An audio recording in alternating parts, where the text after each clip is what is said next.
Inside the sterile hospital room in Seattle, the constant beeping of the life support monitor was the only sound breaking the heavy silence.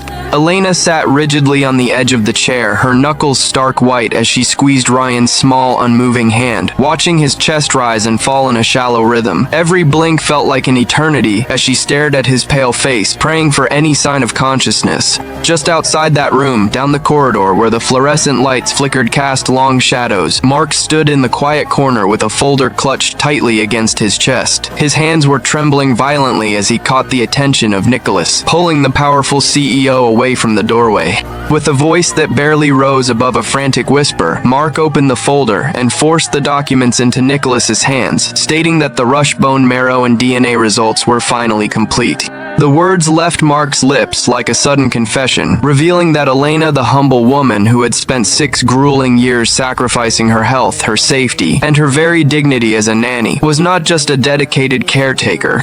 She was, without a shadow of a doubt, the biological mother of the young heir, Ryan, and the most heartbreaking part of it all was that Elena herself was still completely in the dark, entirely unaware of the blood tie connecting her to the boy. The truth hit Nicholas with the physical force of a brutal blow, shattering the cold, calculating composure he had maintained for years. He stared down at the black and white printout, his heart hammering violently against his ribs as a tempest of guilt and shock surged through his veins. Mark leaned in closer, his voice laced with anxiety, asking if they should immediately go inside and present the DNA report to Elena. Nicholas slowly closed his eyes, a sharp pain tearing through his chest as he decisively shook his head. He knew with absolute certainty that Elena had carried far too much agonizing injustice and torment on her frail shoulders over the past 6 years. If she were to find out right now that the very man standing before her, the powerful billionaire, was the ruthless ghost from that dark, rain-drenched night in the wilderness, the one who had violently stripped away her innocence and indirectly caused her to be locked behind prison bars for 6 years, she would loathe him with every fiber of her being. She would take the children and flee to a place where he could never track them down, vanishing from his life forever. Nicholas took a long, deep breath to steady his racing pulse, his face turning grim and dark as he gave Mark a strict order.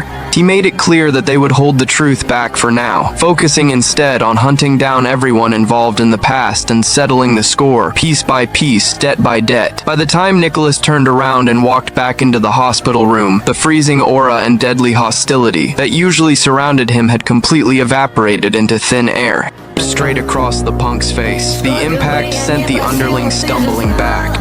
Raymond's eyes burned with pure fury as he roared at his own men. "Shut your mouth before I shut it for you." Then, right before the stunned crowd, the fearsome underground enforcer, Raymond, went weak at the knees and dropped heavily onto the pavement right in front of Ethan.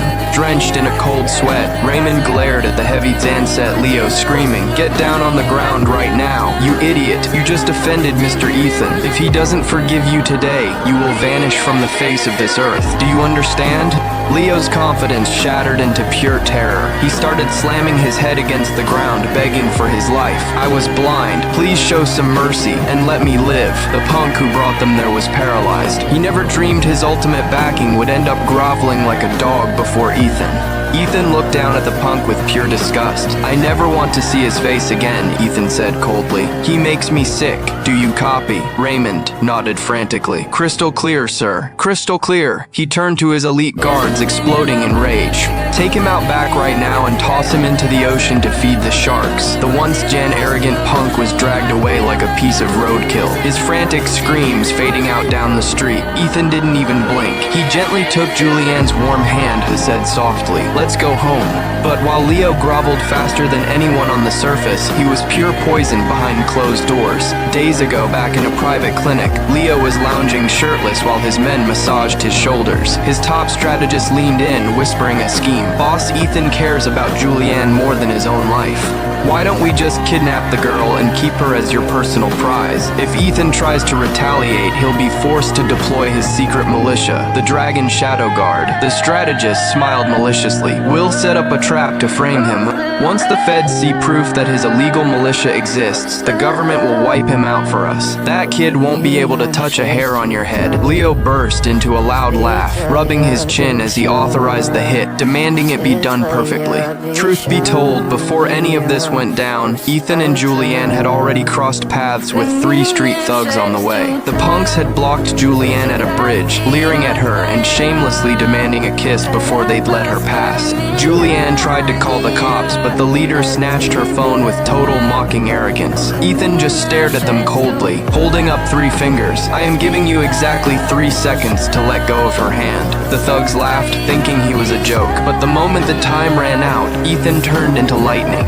He disarmed the leader in a flash, shattering their bones and leaving them crying in the dirt within seconds. Ethan pinned the lead thug beneath his boot. Terrified, the punk pulled his phone, calling his boss for heavy backup. Ethan didn't even stop him. "Tell your boss to get his ass down here and offer a personal apology to my fiancée." Within minutes, Leo arrived at the scene in a van loaded with heavy muscle. Seeing Ethan's clean, casual look, Leo sneered with pure contempt, vowing to break his legs. He leered at Julianne, offering a disgusting trade. "Leave your girl with me for a couple of days, so I might let you keep your legs intact." Ethan let out a cold laugh, stating Leo wasn't even fit to be a stray dog. Livid, Leo ordered his entire crew to swarm and kill him. But the thugs had no idea what kind of monster they were dealing with. Ethan moved like a ghost, snatching a steel baton and walking through the crowd of muscle as if he were taking a stroll. He dismantled the entire squad effortlessly. Finally, Ethan pressed the freezing steel baton dead against Leo's throat, forcing him down onto his knees right in the middle of the road. Ethan turned to Julianne with a warm look. "Julianne, his life is entirely in your hands now." Even with a weapon at his throat, Leo kept spitting idle threats. But Julianne, being too pure for this, shook her head and said they had learned their lesson. Ethan scoffed, smashing the baton hard into Leo's shoulder with a sickening crack, yelling, "Get lost." The broken thugs scrambled back into their van and sped away in pure terror. After the intense adrenaline rush, Ethan and Julianne walked back to their apartment hand in hand. The second they stepped inside, Julianne let out a sigh of relief, announcing she was taking a shower and warning Ethan not to sneak a peek. Ethan smirked, holding up a sleek shopping bag, pulled out a new piece of black lingerie. Julianne blushed crimson, snatching the clothes and pressing them against her chest. Ethan teased her. "Is this special outfit meant for my eyes only?" Julianne pouted, claiming she just liked the design, bolted into the bathroom to escape his gaze. But as she pulled the shower curtain shut, danger struck from the shadows. The strategist who had plotted the hit earlier had slipped through the window while the room was empty. Catching Julianne off guard as she faced away, he lunged from the dark with a thick rope, wrapping it violently around her neck and pulling back. Julianne's airway cut off instantly. She thrashed, fought for oxygen, knocking over a shelf with a heavy crash. Hearing the struggle from outside, Ethan's eyes turned murderous as his aura exploded. He unleashed a devastating kick, shattering the bathroom door to splinters and dove in. Ethan's iron hand clamped onto the assassin's throat. With terrifying brute force, he slammed the killer onto the tile floor, knocking him out instantly. He pulled a trembling Julianne into his arms. She coughed violently, clinging to the absolute safety of her husband's chest. The killer was neutralized, but a greater crisis was just beginning. Julianne had inhaled a massive dose of the knockout gas used during the struggle. Resting on the bed, her face flushed red as she lost consciousness, tossing and turning, crying out that she was burning up. Ethan panicked, completely unsure of what to do. He gently unbuttoned her silk robe to help her cool down, but seeing her heavy breathing, he felt like a creep had turned to leave the room to give her space. Suddenly, a completely delirious Julianne grabbed his arm with immense force, wrapping herself around him. Her eyes were unfocused as she whispered, "Ethan, don't go. I need you." Ethan froze completely, staring down at the beautiful woman who was looking at him with absolute devotion. She locked her arms around his neck, her breath warm. "If you walk out on me now, I'll never forgive you. Stay with me, Ethan, or I'll think you're a coward." Faced with his true love's ultimate confession, Ethan's final line of restraint crumbled to dust. His eyes turned dark with passion as he leaned down, holding the woman he swore to protect for eternity. Late at night, the hospital reception was brightly lit. Ethan slammed his hand on the counter in a panic, demanding to know why the staff wasn't helping patients. but the nurse on duty just rolled her eyes with total indifference. "I'm off the clock," she said. "Why should I care if your wife is dying? Look at the kiosk. No registration, no doctor. That is policy." Ethan's rage boiled over, but the nurse stood up, screaming in his face, "You want to get violent? Remember where the hell you are." As the argument escalated, a sharp voice cut through the corridor. "Quiet down in the clinic, Dr. Sen." Sarah Jo approached, her white coat flowing, who ordered the nurse to leave if her shift was over. The nurse tried to shift the blame to Ethan, but Ethan grabbed Sarah's arm like a lifesaver. "Please save Julianne. She was poisoned, and she's slipping away." Sarah turned pale with shock, turning on the nurse with absolute fury, demanding to know why a critical emergency was ignored for administrative nonsense. The nurse smirked, claiming her union contract protected her position after 7 years of service. But Sarah wasn't playing games. "I'm a doctor here," she barked, "and I'm also the chief of medicine. Pack your bags and get out. You're fired." The nurse glared in defeat and stormed off. Sarah didn't waste a second, sprinting alongside Ethan straight into the ICU. Julianne lay motionless, her face pale with a streak of blood on her lips, deep inside a toxic coma. Sarah moved fast, checking her pulse and ordering immediate life support to stabilize her vital organs. After an agonizing, intense operation, Julianne finally opened her eyes, resting weakly against Ethan's chest. Sarah exhaled a sigh of relief, reassuring Ethan that the immediate danger had passed because they arrived before the toxins hit her heart. But she needs to stay for a few days of observation of a full toxicology panel, Sarah added. Ethan let out a breath, thanking the doctor profusely, watching the devoted couple. Sarah was curious. "Your own medical skills are legendary, Ethan," she noted. "Why didn't you use your signature acupuncture technique to purge the venom yourself?" Ethan offered a bitter smile, shaking his head. "I left the apartment in a rush and didn't have my medical kit. I had no choice but to trust modern science." Seeing an opportunity, Sarah smiled and made a request. The hospital was hosting an elite medical summit in a few days, and she wanted Ethan to attend Zoe, their star representative. Ethan hesitated, joking that he didn't even hold a standard corporate medical license, and stated he couldn't leave Julianne alone in a hospital bed. Sarah waved it off, promising full VIP nursing care, erasing all her medical bills and executive suite fees. Looking at his weak wife, Ethan agreed to the deal. The scene shifted to Ethan entering the Grand Summit Hall alongside Dr. Sarah. Looking at the prize poster at the entrance, Ethan frowned. "The top award is only $100,000. Are doctors here really that broke?" Sarah laughed, explaining it was an academic exchange meant for learning, not a cash grab, but Ethan just sneered with pride. "Nobody in this entire hall holds a candle to my skill." His arrogant comment was overheard by a middle-aged man walking past. It was Dr. Felix Quentin, the vice president of the Traditional Medical Association. Felix's face darkened, and he turned to lecture Ethan. "An arrogant kid who respects nothing will never survive the medical world." Ethan didn't bother arguing, crossing his arms with a cold stare. Sarah whispered to Ethan, identifying the powerful executive. Before the conflict could escalate, a piercing scream shattered the lobby. "Are you blind?" A wealthy woman in a loud red dress, dripping in designer jewelry, was holding a schnauzer dog, screaming furiously at Ethan's face. Ethan had accidentally stepped on her pet while at the counter. The woman threw a massive tantrum like a lunatic, demanding to know why he injured her precious son. Ethan looked down at the gray dog barking at his boots, a look of pure mockery in his eyes. "Your son is a dog," he asked slowly. The direct insult broke her composure completely. Her face turned red as she screamed profanities, accusing him of being an uneducated piece of trash. She swung the leash, demanding Ethan get down on his knees and apologize to her child immediately. Ethan's gaze went entirely cold, warning her that he didn't hit women, but he would make a good exception if she didn't shut her mouth. The woman threw an even bigger fit, stepping into his face, daring him to strike. "Do it, I dare you." Ethan's patience ran out when she insulted his family. Like lightning, his right hand whipped out, delivering a thunderous slap across her face that sent her spinning into the floor. The slap brought the entire hall to a dead stop. The woman clutched her burning face, sobbing hysterically as she screamed that the event hosts were assaulting guests. The surrounding crowd, clueless clueless about the truth, started murmuring and condemning Ethan for his violence. Felix Quentin stepped in with a dark expression, ordering Ethan to get the hell out of the summit. Sarah tried to defend Ethan, stating the woman instigated the violence, when a powerful voice echoed from the back. "What is this circus doing here?" An elderly man in a traditional gray robe, Master Marcus, stepped forward with an aura of immense authority. The wealthy woman spotted Master Marcus, and her arrogance vanished instantly. She put on a groveling smile, scrambling to her feet to bow before the legend, begging him not to hold the chaos against her. Marcus ignored her flattery entirely, and Sarah stepped up explaining the situation to the old master.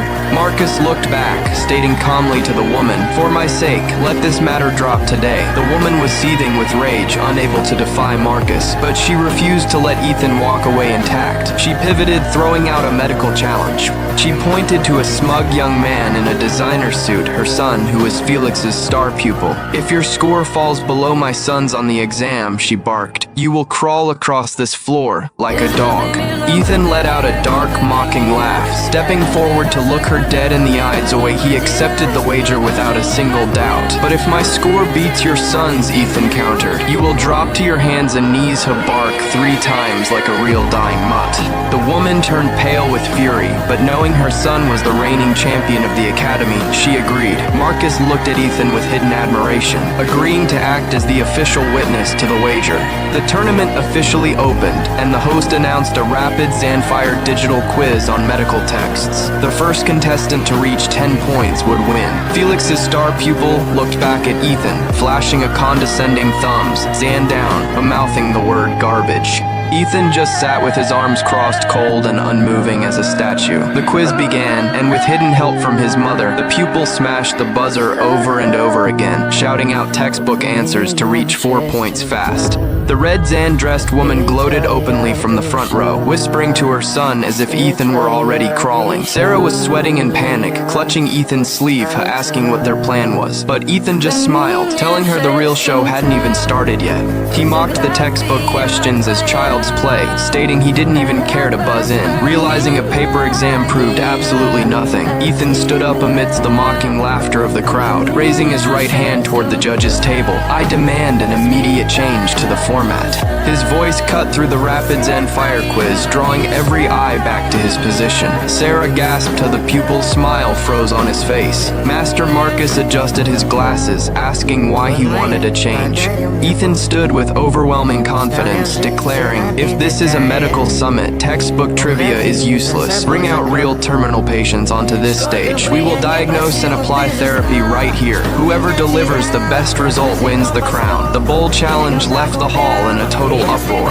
The atmosphere inside the medical summit was suffocating. Midway through the session, the old patriarch noted Ethan's brilliant analysis and authorized the change to test their practical skills under pressure. But the star pupil, Felix, panicked immediately, standing up to protest the rule change in a frenzy because his textbook advantage would vanish completely. His wealthy mother jumped to her feet, pointing a finger at Ethan's face. "Who the hell does he think he is? A nobody has no right to demand anything here. Keep the quiz, my son's record speaks for itself." The woman kept shouting insults across the room. Sarah couldn't stand the toxicity any longer, yelling back, "Have you no decency or respect for medicine?" The woman just doubled down on her screams. Ethan remained calm as water, patting Sarah's shoulder. "Don't waste your breath on trash like them," he said. "Let's go." He led Sarah out of the hall, leaving the screaming villains behind.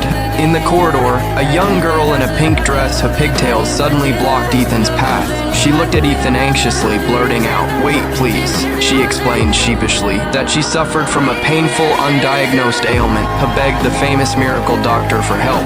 Ethan observed her vitals, knowing the cure instantly. Meanwhile, back in the classroom, Felix mocked Ethan's empty seat. The fraud ran away because he knew his answers were completely wrong. His mother gloated to the audience. "I want to ask, how does that slap feel now? Is his face burning?" Just as the couple laughed, the announcer raised praised the results. By unanimous decision of the medical board, the champion of the first phase is Ethan. The laughter died, their expressions freezing like stone. The woman lost her mind, screaming about a conspiracy.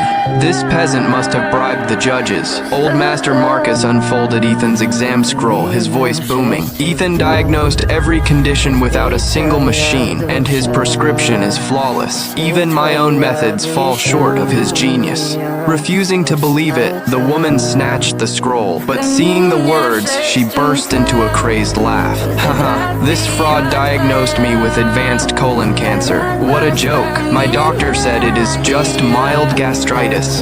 You're just cursing me to get revenge, Ethan. Enraged, she called her husband, a massive, muscular fighter who stormed into the hall, pointing at Ethan. You're the punk messing with my family. I'm gonna break you. He threw a heavy punch straight for Ethan's face. But Ethan didn't even flinch. He ducked the blow easily, had delivered a thunderous counter-Zan punch straight to his ribs. With a blunt thud, the MMA champion dropped to the floor, clutching his stomach like a dead dog, unable to move. Ethan looked down at him with a cold laugh. An MMA champion, pathetic, want more. The man was drenched in sweat from the pain. The woman turned pale as her protection crumpled. Master Marcus stepped up, his voice freezing cold. The wager was witnessed. Execute the terms immediately. Every eye locked onto the wealthy woman. Crushed by absolute proof and physical dominance, she dropped her pride. Before the judging crowd, she slowly fell to her knees and barked like a dog.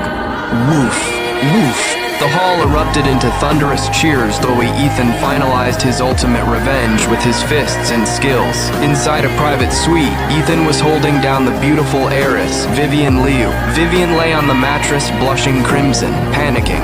What the hell are you doing? Ethan asked seriously if the pressure point hurt. She bit her lip, whispering that it didn't hurt, but her body felt strange under his touch. Ethan explained that a sensitive constitution was normal, but it was time for the acupuncture needles.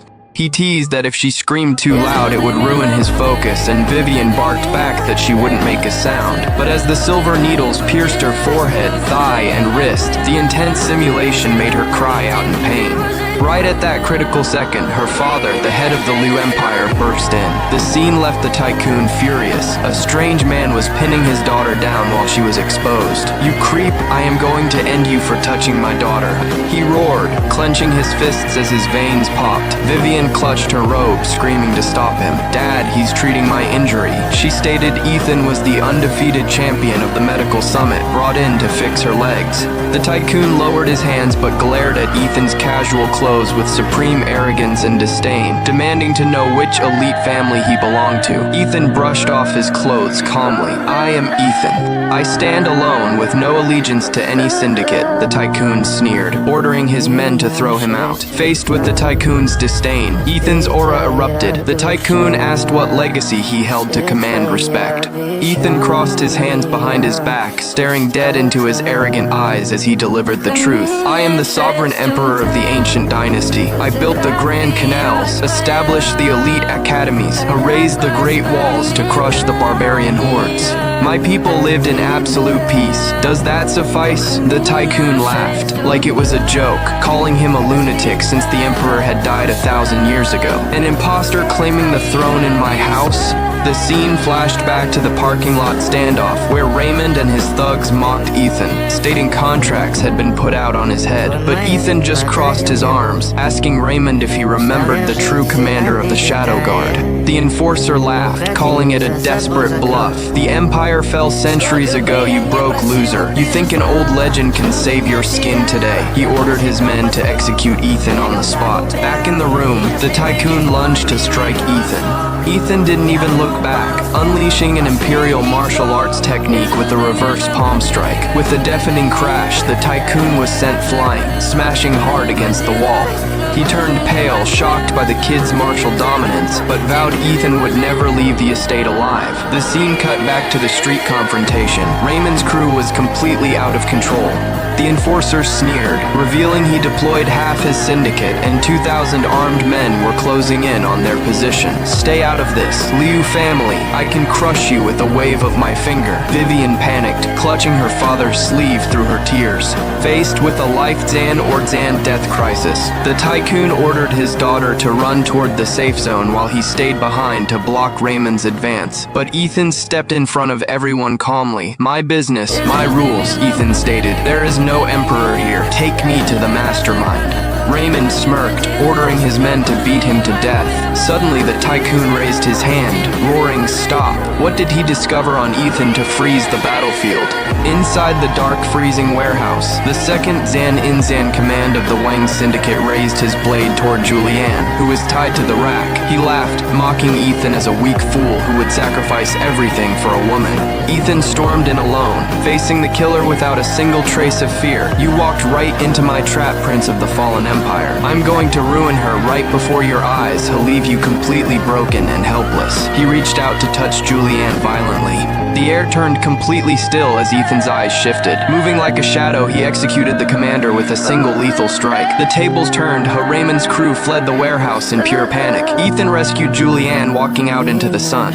Meanwhile, in an LA safe house, the Liu and Kui patriarchs were discussing an ancient corporate secret. Right then, an arrogant young master named Austin blocked Ethan's path, mocking him as a beggar, demanding he get the hell out of his territory. But the next second, the impossible happened. The Liu patriarch walked over and dropped to his knees. "Sovereign, your lineage has been verified," Austin stammered, trying to understand the scene. Then his father rushed forward, shoving him aside. Austin watched in absolute horror as his father of the top tycoons bowed flat before the beggar. Dragon Shadow Guard codename Ghost. Dragon Shadow Guard codename Feather. The Liu patriarch presented the ancient imperial seal. Austin collapsed onto the pavement, his mind broken as his own father groveled before the man he had just insulted as trash. Long live the Emperor. The Titans roared in unison, kneeling across the street. The arrogant Austin turned pale, his knees shaking. Zoe, he realized he had targeted the supreme commander of the global underworld. The Imperial Seal was the ultimate proof of absolute power. Austin shook in terror on the concrete. Ethan looked down at the massive syndicates who now lived and died by his word alone. Austin's father slammed his head against the ground, begging to save his family lineage. Ethan looked down at the spineless politicians. "Your entire collective empire cannot survive a single flick of my finger," Ethan stated coldly. On the streets of Los Angeles, his identity was absolute. The enemies who mocked him were left to rot in the mud, while he ruled the city as an untouchable king. Early in the morning, Julianne, the eldest daughter of the wealthy Song family, was relaxing in a hot bath when she suddenly noticed a strange shift in the air. She locked her eyes onto the bathroom mirror, and her heart skipped a beat. There was a strange man standing right there. Terrified, Julianne snatched a towel to cover her chest, demanding to know who he was and how on earth he had broken into her home. But the man remained completely unfazed, staring back calmly and promising not to move an inch. Julianne scrambled into her clothes and rushed out, but before she could even catch her breath, Wyatt, the arrogant heir of the powerful Wang family, blocked her path right at the front door. Wyatt flashed a sleazy, arrogant smile, stepping into her personal space, and shamelessly declared that he was going to be her husband. Julianne shut him down immediately, ordering him to leave, and made it clear she was already engaged to Ethan. Hearing Ethan's name, Wyatt scoffed in total disgust, mocking Ethan as a pathetic nobody who went missing, and claiming he was probably starving to death in some dumpster. He grabbed Julianne's chin with a vicious grip, forcing her to look at him, and barked that she belonged to him now. Julianne slapped his hand away, yelling that he was dreaming. As the tension peaked, Julianne's mother, Zoe, rushed into the room. Instead of protecting her own daughter, Zoe took Wyatt's side, scolding Julianne for being ungrateful to such a wealthy suitor. Seeing Julianne refuse to back down, Zoe decided to sacrifice her daughter for the family fortune. She swung her hand and delivered a brutal slap across her face. She screamed that Julianne was a worthless brat and revealed she had already accepted Wyatt's massive dowry, meaning this wedding was happening whether she liked it or not. Julianne clutched her burning cheek, tears welling in her eyes, but she bit her lip and refused to give in. Zoe let out a cold laugh, spitting on the floor, and told her to stop waiting for that loser answer Ethan because he was already dead. Who said, "I'm dead"? A cold, steady voice echoed from the top of the stairs, and Ethan walked down, his face a mask of stone. Just moments ago in the bathroom, Ethan had experienced a mind-shattering awakening. The second he opened his eyes, memories of a past life came flooding back into his mind. In his previous life, he was the supreme emperor of a vast, ancient empire, viciously betrayed and assassinated in his grand palace. A massive fire had consumed his entire kingdom, leaving him roaring in fury as the flames took him. Yet, when he opened his eyes again, he found himself on a soft modern bed with a strange, glowing glass brick resting beside him.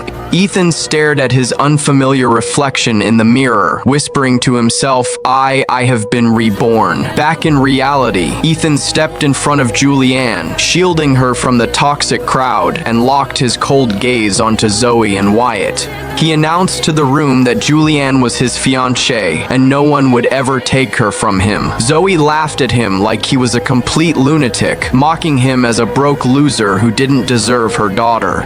Ethan remained perfectly calm, reaching into his jacket to pull out a rare jade amulet, letting it catch the light as he claimed it was a priceless heirloom. Zoe and Wyatt burst into a mocking laugh, calling it a cheap piece of plastic picked up from the street. Just then, the front door swung open, and Master Kui, a legendary antique appraiser, entered the room with a commanding presence. He announced he was hunting for a rare jade piece and was willing to pay a fortune for the real deal.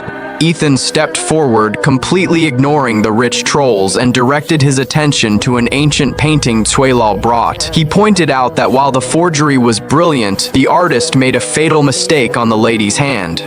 Wyatt and Zoe jeered from the sidelines, calling Ethan a crazy liar and threatening to throw him into an asylum. Julianne clutched Ethan's sleeve, begging him to stop.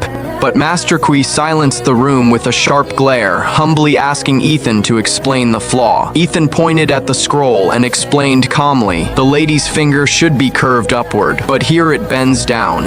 It looks like an accident, but it was a hidden mark left by the master forger to claim his work. Master Kui stared at the detail, his face turning pale before his eyes filled with pure shock and admiration.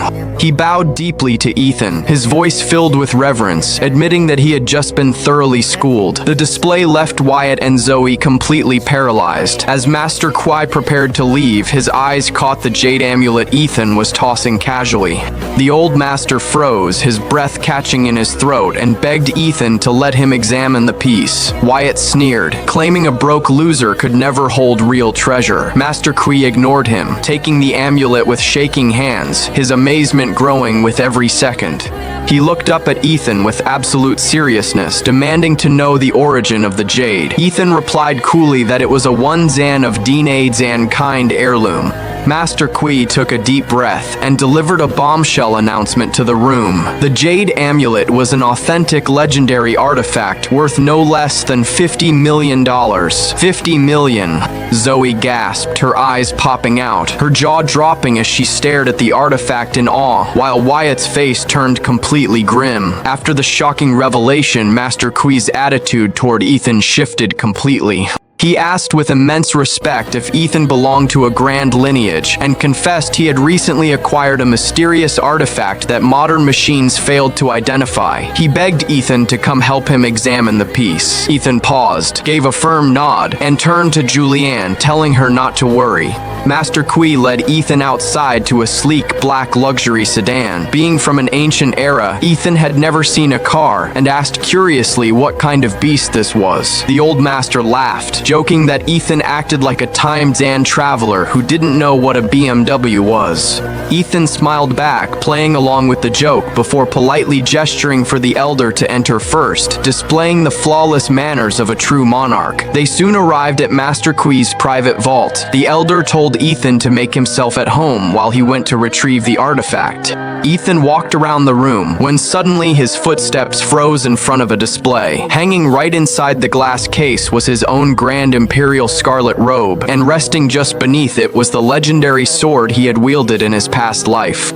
Ethan suppressed the storm of emotion raging inside him, gently touching the cold glass casing, whispering the name of his blade, Longqua. It's been a long time. He never imagined his personal weapon would become a historic relic in someone else's vault. As Ethan was lost in the shadows of his past, Master Kui emerged holding an elegant velvet case. He placed it on the table with nervous anticipation, asking Ethan to take a look at a mysterious dagger. As the lid was lifted, Ethan looked down, and the smile vanished from his face, his gaze turning incredibly deep and dangerous. What was hidden inside that case that could make an ancient emperor drop his mask in an instant? Some people are completely shameless. Take this trashy woman in black, for instance. She was standing in the middle of the gala, loudly mocking Ethan as a broke parasite living off a woman. Did Ethan let it slide? Absolutely not.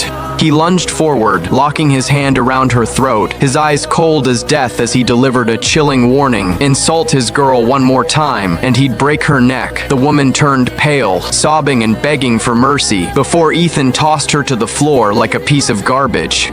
Just then, Hunter, the arrogant heir of the Zhao family, strolled over with a smug look. Seeing his woman humiliated, Hunter felt his pride take a hit. He picked up a glass of wine, spat right into it in front of the entire crowd, and shoved it in Ethan's face.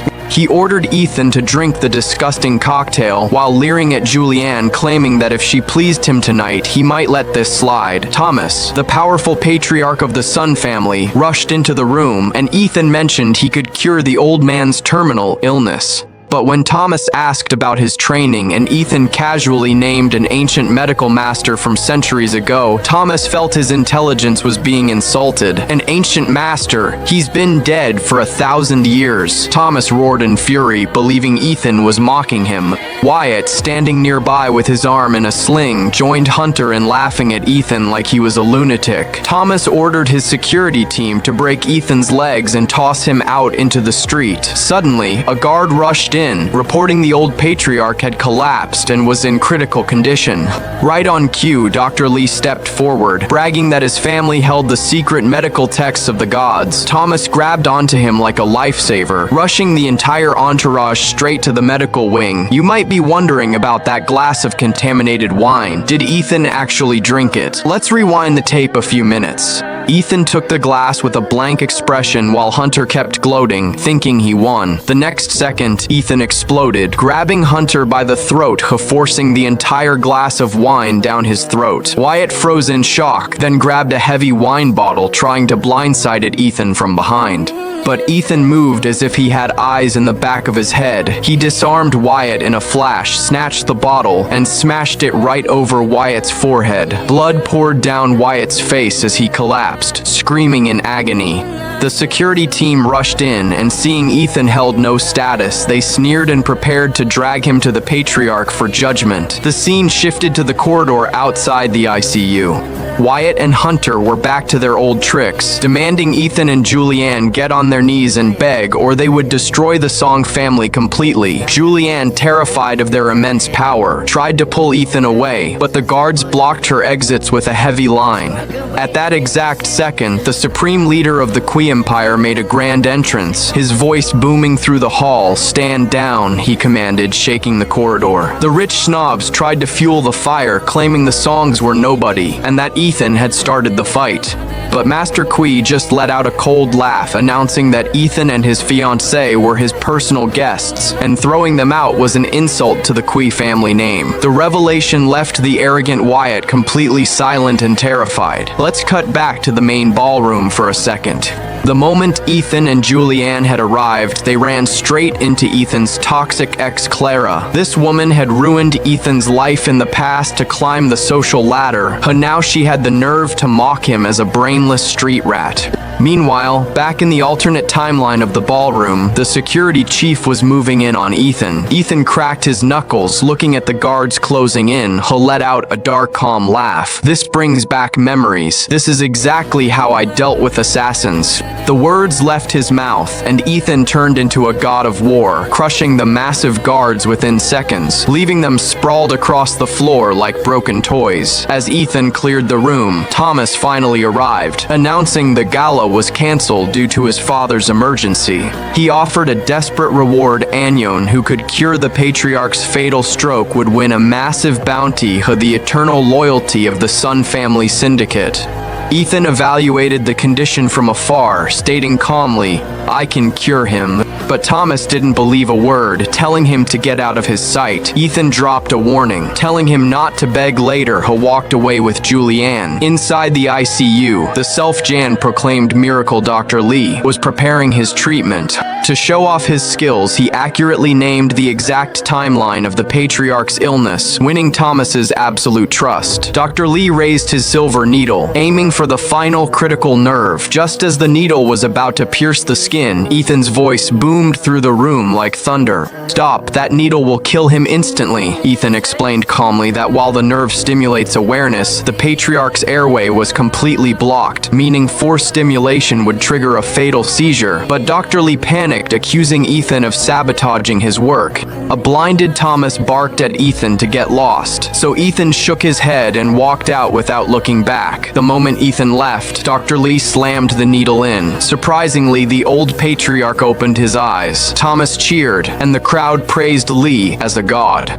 But before 3 seconds passed, the patriarch began convulsing, vomiting blood as his face turned pale, his vitals plunging into absolute crisis. Thomas lost his mind, grabbing Dr. Lee by the collar in a frenzy. Terrified, Lee broke down and confessed he was just following old medical textbooks without real experience. Furious, Thomas threw the fraud against the wall, screaming at his guards, "Find that man. Bring him back now."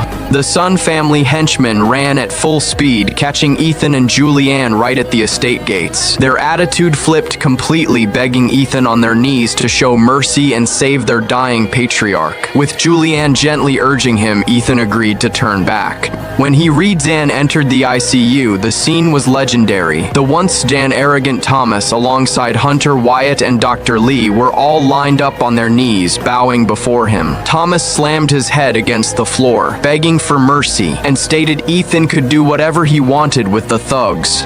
Ethan didn't even look at the arrogant cowards on the floor. He simply held up 2 fingers, dictating his terms. Thomas agreed frantically, nodding like a maniac. Ethan stepped to the bed, took a deep breath, and began his treatment. His hands moved like fluid lightning, creating afterimages in the air. Dr. Fongtentwen J.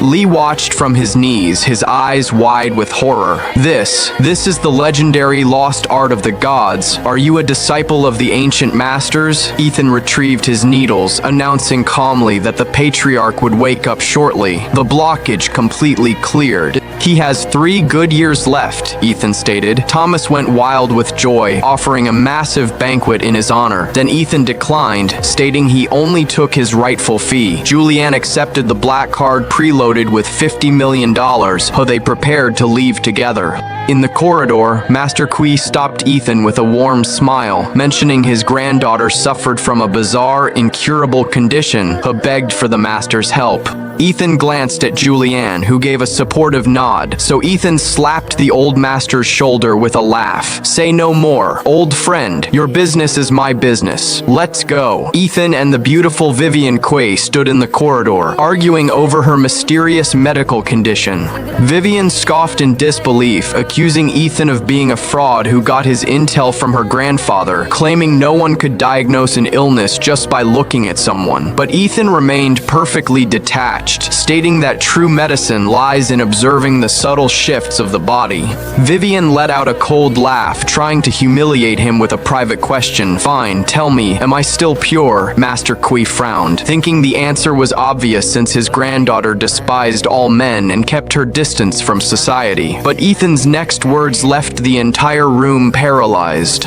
"You lost your purity 5 years ago," Ethan stated flatly. Master Kui panicked, and Vivian exploded in a rage, calling him a liar. Ethan smiled and explained calmly, "It wasn't because of a man. You tore a critical muscle during high Zan intensity training. "You used to be a professional dancer, didn't you?" Vivian gasped, her defense crumbling as she realized Ethan had uncovered her most guarded secret just by looking at her. She admitted he had real skills, but stated bitterly that countless top specialists had failed to cure her pain. "Let's see if you can actually fix it," she muttered, turning back to her room to prepare for the treatment. Inside the private suite, Vivian extended her wrist, but Ethan checked her pulse with absolute focus. He then instructed her to lie down for the acupuncture session. As the silver needles pierced her skin, Vivian suddenly panicked, screaming that he was a creep as her emotions went wild. Ethan grabbed her wrists, pinning her down to stabilize the needles. Vivian struggled frantically, yelling that he was shameless and taking advantage. Ethan shrugged, replying that if he wanted her, he wouldn't wait for a needle. He stepped back, explaining he was testing her nerve reactions, that this intense method was the only way to awaken her system. "Your reaction is extreme, but it proves the condition is treatable," Ethan stated calmly. He picked up his medical kit, ordering her to stay still as he applied the final heat therapy. Vivian clutched the sheets through the intense warmth, though Ethan reminded her to breathe until the last needle was removed. Just then, the door swung open, and Master Kui walked in with Ethan.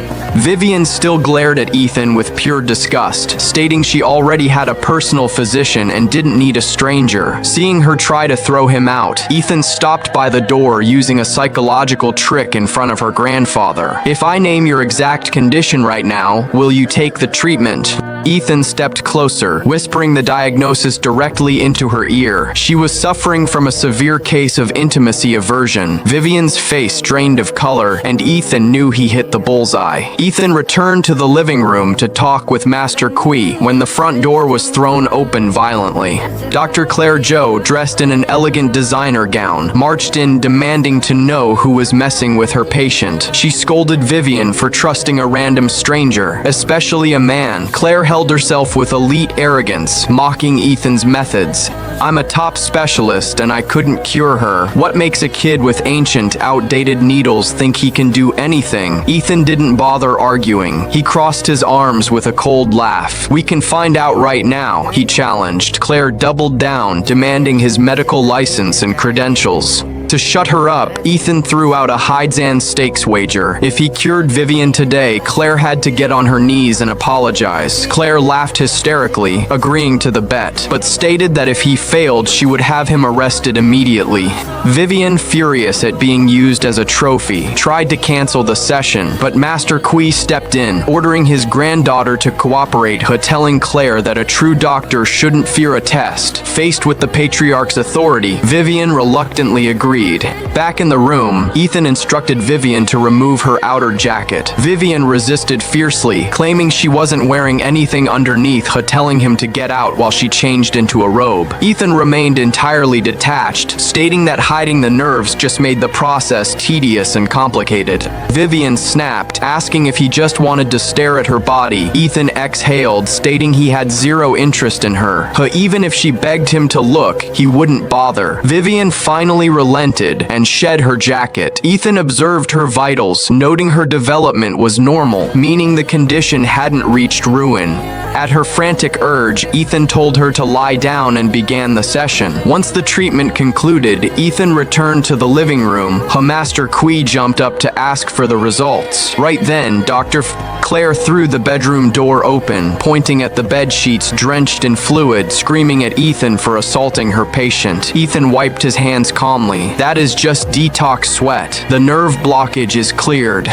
Give her the herbal prescription, she will make a full recovery within days." Claire rushed to the bed, asking Vivian if she felt anything. Vivian nodded blushingly, admitting she could finally feel warmth. Claire's arrogance vanished instantly. She bit her lip, walked to Ethan, who dropped to both knees, confessing she was wrong. Ethan smiled faintly, stating he didn't care, and turned to leave. Master Kui handed him a massive corporate check and a rare jade piece. Ethan accepted the fee before walking out of the Kui estate. The scene shifted to Ethan sprinting down the street toward the Songs. Inside the Song mansion, Wyatt was dressed in a red wedding tuxedo, forcing himself onto Julianne, who was also in bridal wear. Julianne was sobbing, begging Wyatt to let her go. But Wyatt grabbed her chin with a twisted look, vowing she could never escape, proclaiming her family sold her out for the ultimate alliance. Cornered, Julianne grabbed a heavy vase to shield herself, warning him to stay back. Wyatt scoffed, daring her to use it. Julianne swung the vase against her own forehead to escape him, enraging Wyatt, who slapped her across the room onto the bed, cursing Ethan. Meanwhile, the Wang estate was fully decorated for the wedding gala, the announcer shouting that the ceremony was about to begin. Wyatt's father delivered a smug speech on stage, while the elite guests murmured that the bride looked kidnapped. Right then, Wyatt dragged Julianne down the grand staircase with a heavy iron chain locked around her neck. At that exact second, the grand doors exploded open. Ethan stood at the entrance, his voice shaking the hall. Stop! Ethan's entrance froze the entire ballroom, his roar echoing through the estate. Seeing the intruder, Wyatt and his father burst into a mocking laugh. The security guards and guests sneered, mocking Ethan for turning up alone to crash a wedding, calling him a lunatic. The crowd treated it like a show, joking about how many bones he'd leave with. To humiliate Ethan completely, Wyatt ordered a golden retriever brought out, laughing that if Ethan wanted a wedding, he could marry the dog tonight. Julianne screamed from the stage, begging Ethan to run and save himself. But Ethan stood his ground, his eyes burning with absolute determination, telling her to trust him because they were leaving together safely. The scene flashed back to the room where Wyatt was tearing at her clothes, Julianne fighting back through her tears in a brutal struggle. Then it cut back to the gala, Wyatt dragging her like an animal with the chain. At that hopeless moment, Ethan slammed the doors open again, roaring, "Stop!" The ultimate karmic justice hit the room as the wedding flipped completely. The arrogant Wyatt clutched Julianne's hair, threatening to end her if she didn't kneel and submit to his family. But Julianne refused to break. Enraged, Wyatt's father brought out a heavy iron dog collar, locking it around her neck, pulling her down onto the cold marble floor. Right at that second, Ethan descended like a god of vengeance. Faced with a swarm of armed Wang family thugs, his eyes turned deadly. He ducked a heavy iron pipe, disarmed the guard in a smooth motion, systematically demolished the entire security detail within seconds. Then came the legendary twist. Ethan grabbed the arrogant Wyatt by the throat, pinning his head down right in front of the golden retriever. "You can see what happens first," Ethan growled. "You ending her, or your son's head painting this floor." Old man Wang stomped his feet, screaming for their total destruction. But Ethan didn't care. He slammed the pipe down, forcing Wyatt to his knees. "Bow once, bow twice, bow 3 times, Ethan barked. Before the stunned elite crowd, the billionaire's son was forced to bow 3 times to a dog. Old man Wang lost his mind, offering a $1,000,000 bounty to anyone who could take Ethan's arm. A massive suit stepped forward, cracking his knuckles as he challenged Ethan. But Ethan didn't even blink. He unleashed a devastating kick and a heavy punch, launching the mercenary across the room over the sofa, knocked out cold. Ethan pulled Julianne into his arms like a victorious king, walking out of the estate while the crowd watched in absolute terror. With the immediate threat cleared, they walked through a crowded market square. Julianne looked deeply worried, reminding Ethan that today was her grandmother's milestone birthday gala, and if they didn't bring a legendary gift, the family would sell her back to Wyatt for the money. Ethan checked his pockets with an awkward look. All his cash had been stolen by Julianne's mother, and Julianne's card only held 10 grand. Suddenly, Ethan remembered his past life. He had once penned a masterpiece poem during his reign, an artifact that would be worth millions today. He took her card, walked into an antique shop, spent 8 grand on supplies, asked the owner for a vintage presentation box as a freebie. The birthday gala began at the massive Song estate. Julianne's cousin, Clara, emerged with immense arrogance, presenting a flawless, glowing pearl of longevity to the matriarch. The old lady beamed with joy, showering her with praise. Clara turned to Julianne at the door, sneering maliciously. "Look who showed up empty-handed. Is this your special surprise for Grandma?" Clara's husband, Mark, joined in, mocking that Julianne's gift was probably too valuable to show to commoners. Faced with the family's mockery, Ethan stepped forward with his presentation box. "An authentic masterpiece poem from the ancient dynasty," Ethan announced. Mark snatched the scroll with a scoff, pulling out an elite magnifier to inspect liked it. But as he studied the strokes, his expression twisted into pure shock. He realized the imperial seals and ancient texture were absolutely flawless. Swallowing hard, he whispered to Clara, This looks like the real deal." Julianne exhaled in relief, looking at Ethan with pride. But before the family could process it, a massive twist hit the room. As Mark, excited, traced the characters, his fingers came away covered in wet ink. "The ink is wet. It's bleeding," Mark roared, pointing at Ethan. "You broke loser. This was painted less than 30 minutes ago. You brought a cheap fake to insult the matriarch," Clara screamed in mockery, calling Ethan a fraud and a parasite. The old lady turned purple with rage, slamming the table as she pointed at the door. "This is my gala. Get this trash out of my sight." Julianne tried to explain, arguing Ethan didn't mean to deceive her, but the family closed in to throw them out into the street. Just as they were about to be evicted, the doors flew open.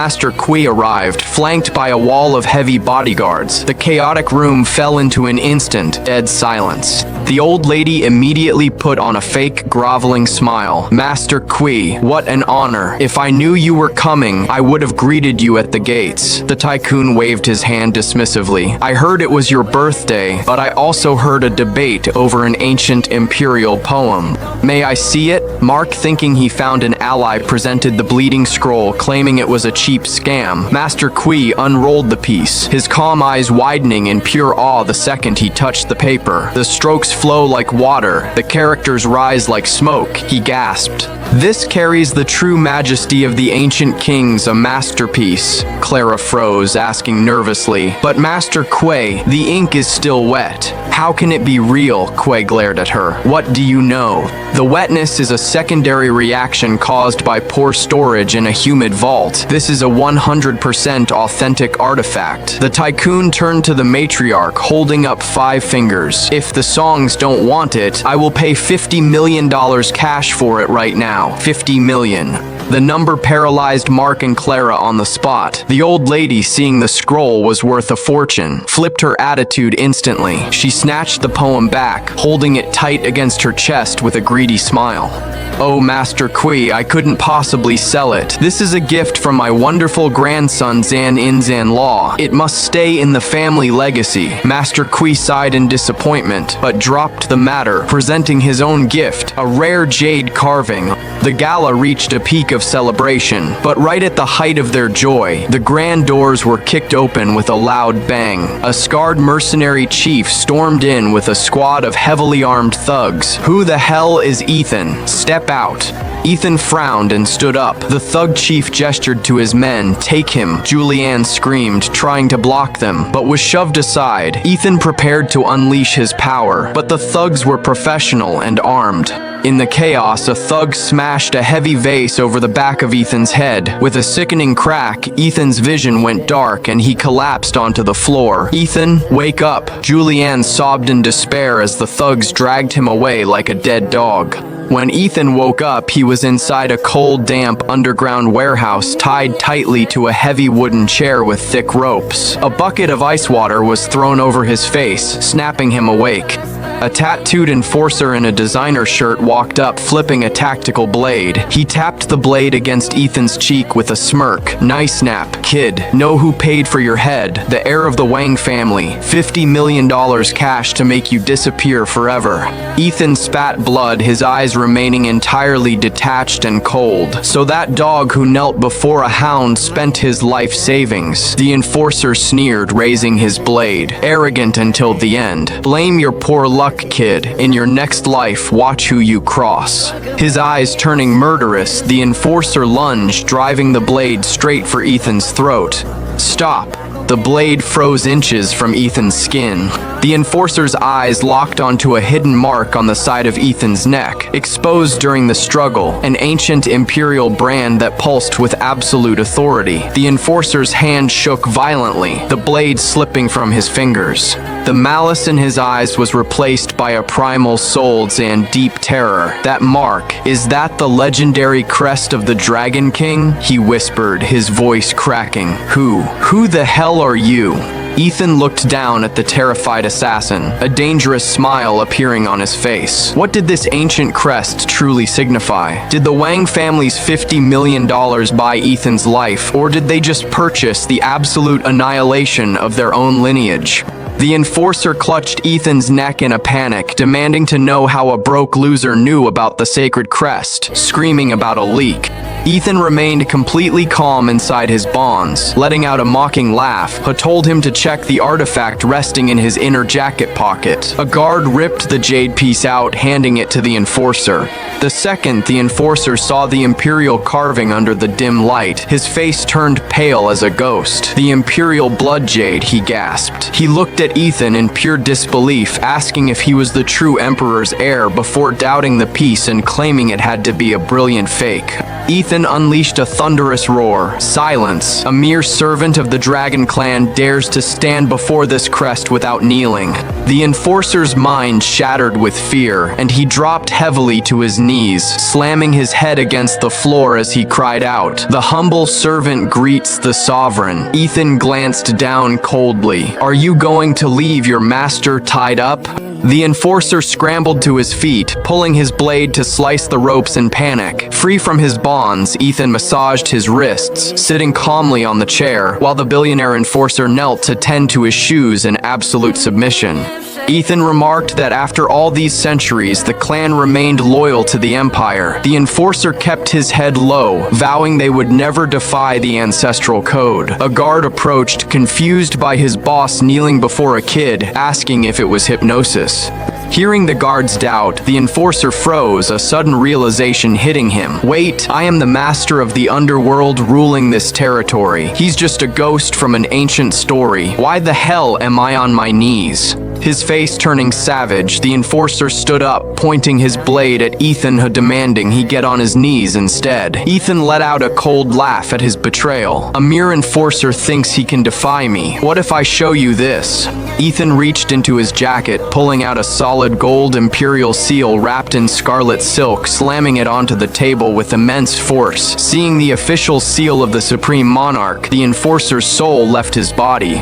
He collapsed back onto his knees, shaking like a leaf as he slammed his head against the floor, sobbing frantically for royal mercy. Once the enforcer calmed down, Ethan stood up and adjusted his jacket. "Stand up. I shall grant you mercy today," Ethan stated smoothly. But his voice turned strict, warning that a second betrayal meant absolute death. The enforcer bowed low, accepting the terms. Ethan reminded him to keep his identity hidden. Just then, a lieutenant rushed into the vault, cursing their terrible luck. "Boss, someone beat us to the target." The girl was kidnapped by another crew. Ethan's heart stopped, and he lunged forward, grabbing the lieutenant by the collar. "Who was taken?" he roared, his aura turning lethal. The guard tried to strike back, but the enforcer punched him to the floor, ordering him to answer the master immediately. The lieutenant gasped out the name Julianne of the Song family. Ethan's eyes turned bloodshot, demanding her location. The guard stammered that Hunter, the heir of the Zhao Syndicate, had her locked inside the penthouse suite of the Red Maple Hotel. Ethan threw the guard aside, storming out of the warehouse to rescue his girl. Inside the luxury suite of the Red Maple Hotel, the room was bathed in a deep violet light. Julianne was tied securely to the bed, a heavy cloth muffling her desperate cries as tears streamed down her face. Hunter, dressed in designer clothes, held a pair of heavy shears, slowly cutting away her dress with a predatory smirk. He mocked that a silent victim was boring, ripping the cloth from her mouth. Julianne screamed, calling him a disgusting monster. Hunter laughed hysterically, pinching her chin as he threatened that she wouldn't even have the energy to scream by the time he was done. Hunter's torment turned twisted. He squeezed fresh lemon juice directly into her open wounds from the struggle, making her shriek in pure agony, enjoying her pain. He brought over a lit wax candle, ignoring her begging as he dropped boiling wax onto her skin. Julianne convulsed in pain, fighting against the ropes, but the restraints held firm. The scene shifted to Ethan returning home with a rescued Julianne after destroying the syndicate. Inside the warm bedroom, Julianne rested under the duvet while Ethan carefully fed her herbal medicine spoonful by spoonful. Julianne pouted, complaining about the bitter taste. Ethan smiled gently, telling her that real medicine is always bitter, urging her to finish it to heal her injuries. Julianne looked at him with deep affection, drinking it down obediently. During their tender moment, Julianne's mother, Zoe, kicked her slippers off and marched into the room without knocking. Seeing them together, she rolled her eyes with a look of pure disgust, scoffing that display affection during the day was shameless. She turned on Ethan, unleashing a torrent of insults, calling him a parasite who lived off her family, dreaming of marrying into their elite status. She told him flatly that the wedding would happen over her dead body. Julianne snapped, yelling at her mother, reminding her that Ethan saved her life or her purity from the syndicate, asking how she could be so heartless. Zoe turned furious, screaming that missing the wedding with Wyatt was bad enough, but if Julianne had just submitted to Master Hunter of the Zhao Syndicate, the family would be swimming in billions. She pointed at Ethan, demanding to know what value a broke loser held compared to the city's top heirs. Julianne declared firmly that Ethan's character was worth more than all their fortunes. Zoe scoffed, stating character didn't pay the family bills, calling Ethan garbage. Suddenly, a thunderous roar echoed from the living room. The patriarch of the Zhao Syndicate was screaming for Ethan to come face his execution. Zoe turned pale with fear, ordering Ethan to go deal with his own mess, to stay away from the Song family legacy. Ethan gave her a calm look, told Julianne to rest, and walked out to face the wolves. Ethan entered the grand living room facing the Zhao patriarch, who stood in a flashy designer shirt, his hands in his pockets as his guards lined up. "You the brat who ruined my son." The tycoon barked. Ethan stood calm and composed. "Yes, I broke him." The patriarch exploded in a rage, screaming that his son was crippled in the hospital, vowing to return the pain tenfold. He gestured to his suited muscle. "Destroy him." The mercenaries cracked their knuckles, surrounding Ethan. Zoe rushed out of the bedroom, immediately groveling before the patriarch. She begged him to calm down, stating Ethan had no connection to her family, so that he could torture him to death without any interference from the songs. Ethan watched her pathetic display, telling the patriarch to skip the talking and strike. The tycoon sneered, calling Ethan a dead man walking, bragging that his guards were elite international mercenaries who would leave him no escape. A massive mercenary lunged forward, throwing a heavy punch toward Ethan's face. Ethan ducked and parried, but the force of the blow was staggering, leaving his arms numb as he realized these weren't common street thugs. The mercenary followed up with a vicious kick straight to Ethan's ribs, launching him across the room against the wall, where he collapsed, gasping for air. The patriarch laughed hysterically at the sight. Ethan evaluated his opponent, realizing he couldn't hold back his imperial energy any longer. The patriarch ordered his men to cripple Ethan permanently. At that critical second, Julianne rushed out of the room despite her injuries, shielding Ethan with her own body as she wept. She begged the patriarch for mercy, offering to take the blame for the incident. The tycoon shoved her aside, screaming that a simple apology couldn't fix his lineage, vowing to destroy anyone who blocked his path. Just as the mercenaries moved in for the execution, the front doors burst open, where a commanding roar filled the mansion. "Touch him, and you die."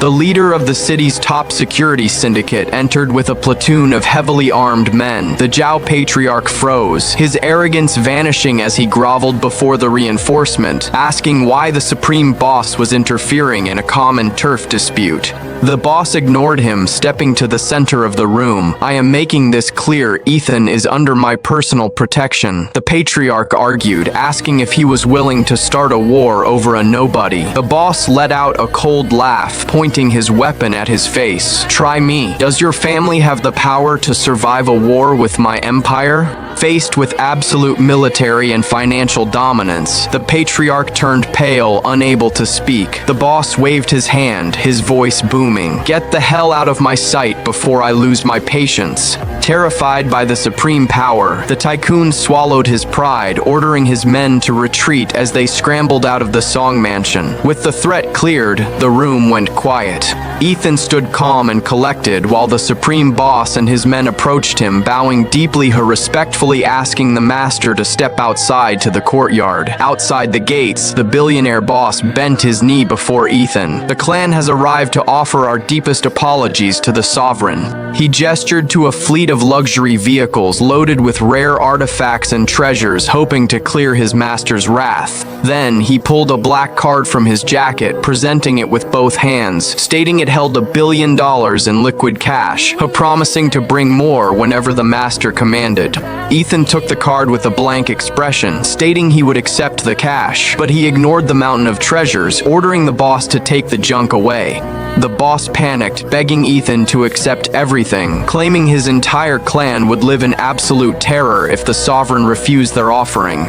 Ethan didn't bother listening, dropping a cold "no need" and turned back into the mansion, leaving the billionaire boss sighing in despair at his inability to win his master's favor. Ethan returned to the living room with a cold expression. Inside, Zoe was already on the phone with Wyatt, her voice filled with groveling flattery. Seeing Ethan, she hung up and approached Julianne with a shameless smile. "Good news, Julianne. Wyatt is merciful. He's willing to overlook the incident. He has just one small condition: spend the night with him at the hotel. He will forget about the humiliation Ethan caused." She grabbed Julianne's hand, ordering her to go get dressed for the billionaire. Hearing her mother suggest something so vile, Julianne shook with rage. She slapped her mother's hand away, her voice absolute. "I will never go." Zoe lost her mind, screaming that if she didn't please the heir, the family empire would crumble by morning, ordering her to leave immediately. Ethan watched her disgusting behavior, turning to the supreme boss beside him. "Execute the order. Bankrupt the Wang family business." The boss bowed respectfully. "By morning, the Wang empire will be reduced to ashes." Inside the estate garden, a gentle breeze rustled the roses. Julianne sat at a marble table, peacefully arranging a bouquet of pink flowers, while Ethan sipped his tea with his usual calm demeanor. Suddenly, Zoe emerged from the mansion, her past arrogance replaced by a groveling smile. She carried a luxury 3-tier afternoon tea platter, bowing low as she ran to Ethan. "My wonderful son, Zan-in-Zan-Law," she cheered, placing the fruit and delicacies before him, urging him to relax and eat during the hot day, promising to serve his every need. Ethan gave the platter a cold glance, replying dismissively, "Leave it there." Instead of being offended, Zoe smiled wider, promising to fetch whatever he desired. Julianne watched her mother's pathetic, money-Zan-driven flip, turning away with a sigh. "She's completely shameless," Julianne muttered. "The second she learned you used the syndicate to absorb the Wang family's 50 billion Zan dollar empire overnight, she started treating you with more respect than her own parents." Ethan simply offered a mysterious smile, remaining silent. Julianne finished the flowers, asking curiously about the fate of Wyatt and his father after their total ruin. Ethan took a sip of his tea, looking out at the horizon. "Don't worry, they are being well taken care of." Meanwhile, on the lawn of the Zan Security State Asylum outside the city, the sun was shining bright behind a clean white fence. The once powerful billionaires of the Wang Syndicate were dressed in matching striped gowns, sitting on the grass with vacant, mindless expressions. They clapped their hands like children, drooling as they sang a nursery rhyme. "1, 2, buckle my shoe. Let's fly a plane to the moon. Ha ha ha." A stern nurse walked over with a cup of water and a tray of pills, yelling that it was medication time. Wyatt panicked at the sight of the medicine, scrambling across the grass like a terrified animal, screaming through his tears that he wouldn't take the pills even if they killed him. The nurse sighed, chasing the broken billionaire across the yard. From a distance under the shade of the trees, Ethan watched his former enemies. Seeing the corrupt titans reduced to mindless fools, trapped in a living hell, a calm, cold look passed through his eyes. Justice had been delivered. The final chapter of the family empire was officially closed. The hospital corridor was usually quiet, but Vivian's arrival filled it with tension. Dressed in a glamorous luxury gown, she glared at Maya in her white doctor's coat, her teeth clenched in pure rage. Vivian stepped forward, sneering maliciously. "I failed to finish you off 3 years ago," she barked. "How dare you show your face here again?" Facing the woman who stole her place, Maya let out a cold, mocking laugh. Crossing her arms, she fired back without hesitation. "Are you afraid now that I'm back?" Maya asked. You ruined a life and now you want to be her. Aren't you afraid of nightmares at night? The words hit Vivian's most sensitive spot. She began screaming like a complete lunatic, claiming Maya was just a cheap substitute. That once Maya vanished forever, Justin would belong entirely to her. Losing all control, Vivian lunged forward, trying to claw at Maya's face. Right at that exact second, Justin pushed the door open. Maya reacted instantly, dropping weakly onto the floor. Vivian, who had been acting like a psycho, flipped her expression faster than turning a page. She collapsed onto the tiles, sobbing through her tears as she looked at Justin with a helpless expression. She whined that Maya had assaulted and cursed her the moment she walked into the room. Justin watched the scene unfold with a frozen glare. The disgust and misunderstanding of Maya deepening. Maya choked back her tears, shoving Justin away. He walked out of the clinic without looking back. Back at the Jiang estate, Maya's reality grew darker. Justin gave her a cold, demanding order to prepare his bathwater immediately. Inside the master bedroom, his demeanor stayed frozen. He glared at Maya sitting on the sofa, spitting out, "If you don't like it, get the hell out. I'd rather have some peace and quiet without you." To make matters worse, as Maya walked out broken, Vivian was waiting in the lounge to humiliate her. Stepping in front of her in her high heels, she looked down with a condescending sneer. "You are nothing but a loose, worthless piece of trash," she mocked. "Do you really think you deserve Justin's love?" Faced with the toxic couple tormenting her, Maya's pain and humiliation exploded completely. She locked her eyes onto Justin, picked up a glass, but without a single second of hesitation, threw the water straight into Justin's face. The strike signaled her absolute final break, as she turned and stormed out of the mansion. As the freezing water dripped down his cheek, Justin strangely didn't lose his temper. Instead, late at night, he stood alone on the terrace, staring at Maya's medical archive file in his hands, falling deep into a state of severe self-doubt. "Why are you so desperate to transfer your files?" he muttered to himself in the dark, "and why did you panic so much at the crash tape?" Justin's conviction began to shatter into pieces. For the first time, he suspected the fragile Vivian might not be his true love from the past after all. Meanwhile, a venomous Vivian was hiding in the shadows, dialing a number to contact a corrupt executive, Mr. Jiang. A sadistic smirk appeared on her face as she spoke into the receiver with pure malice. "Mr. Jiang, I miscalculated our little operation last time," she whispered. "But tonight, I have a special show for you. I promise she is a rare, exquisite prize." The soulless woman was plotting to destroy Maya's dignity, just to bury the dark truth once and for all. At a luxury gala packed with top-tier celebrities, the billionaire CEO Justin held Maya tightly, but his nominal fiancé pushed him away coldly, mocking that their arrangement was just a business deal, so she could call it off whenever she pleased. She pinched his cheek playfully before walking off. Justin tried to pursue her, but was blocked by Vivian. She had already set her trap around the perimeter. Maya walked into the VIP lounge alone, clueless that danger had already closed in. A seemingly ordinary waiter brought her a glass of yellow juice, claiming Justin ordered it for her.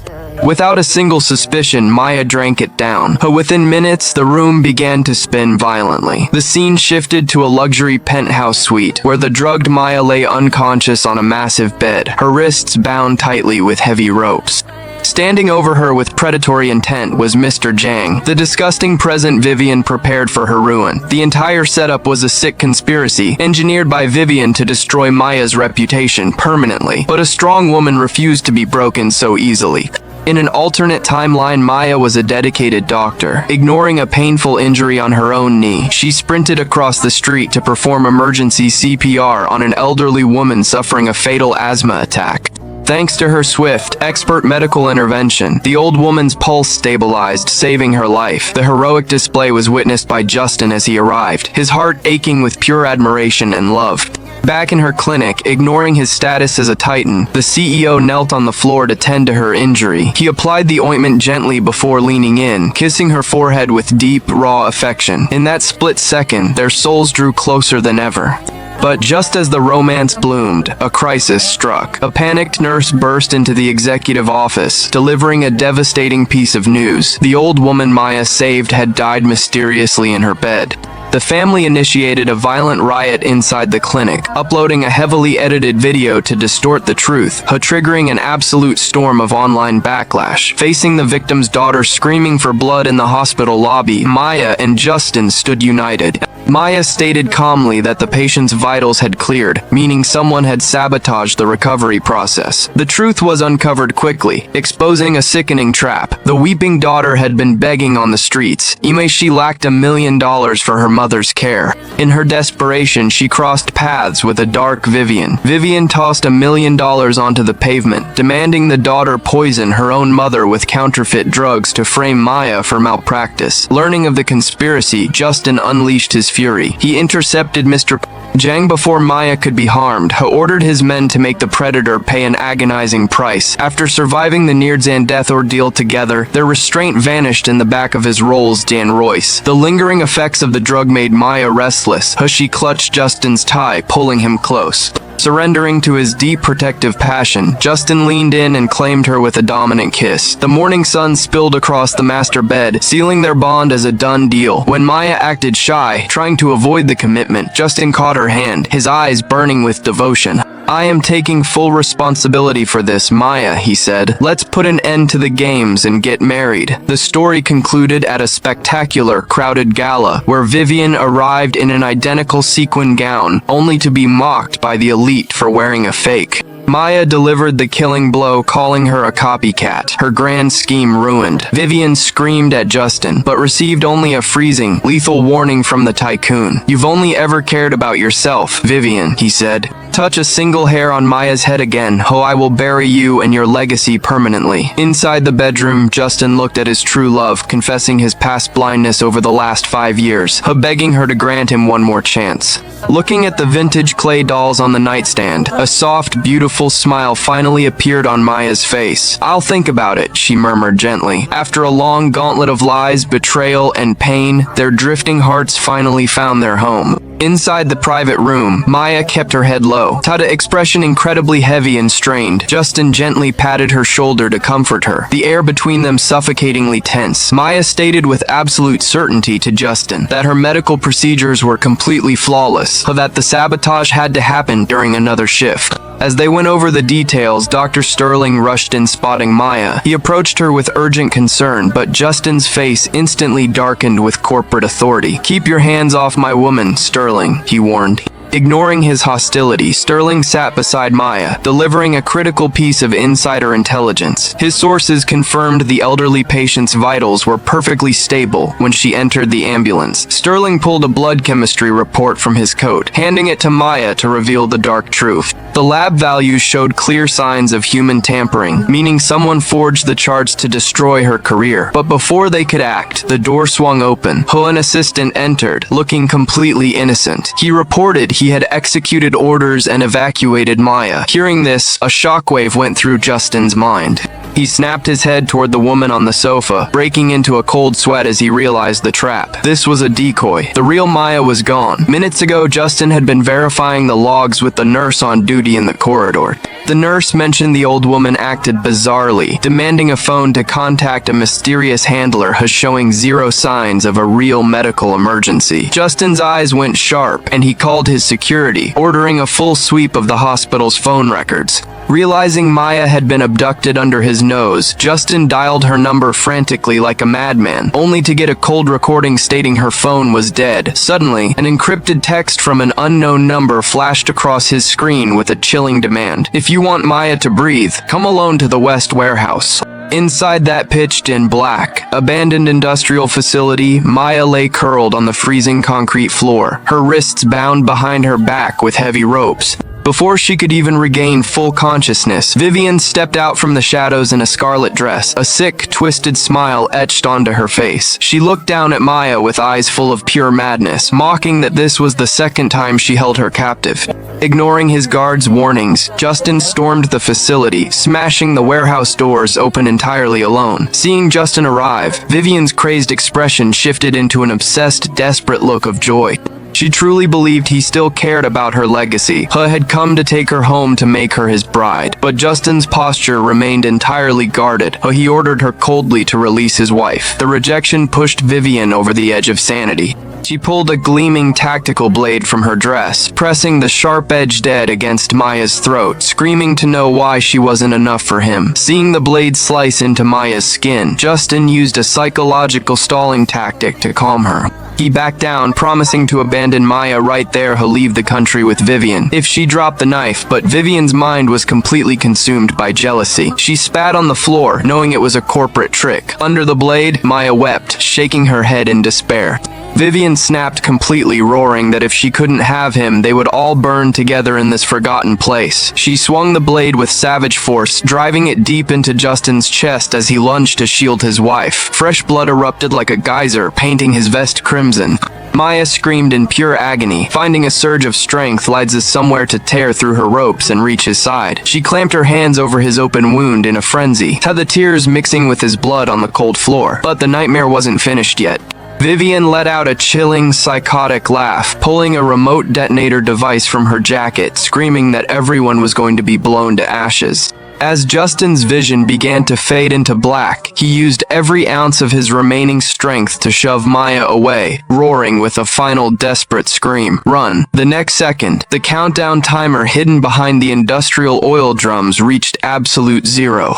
With a thunderous explosion that shook the city limits, a massive fireball swallowed the entire facility, reducing their legacy, pain, and sins into ash and rubble. Savannah knelt in the freezing cemetery. She wept silently before her parents' tombstone. Her best friend, Chloe, rushed over out of breath. Chloe shoved her phone right into Savannah's face. The internet was blowing up with breaking news. Preston, the billionaire heir, had a secret family.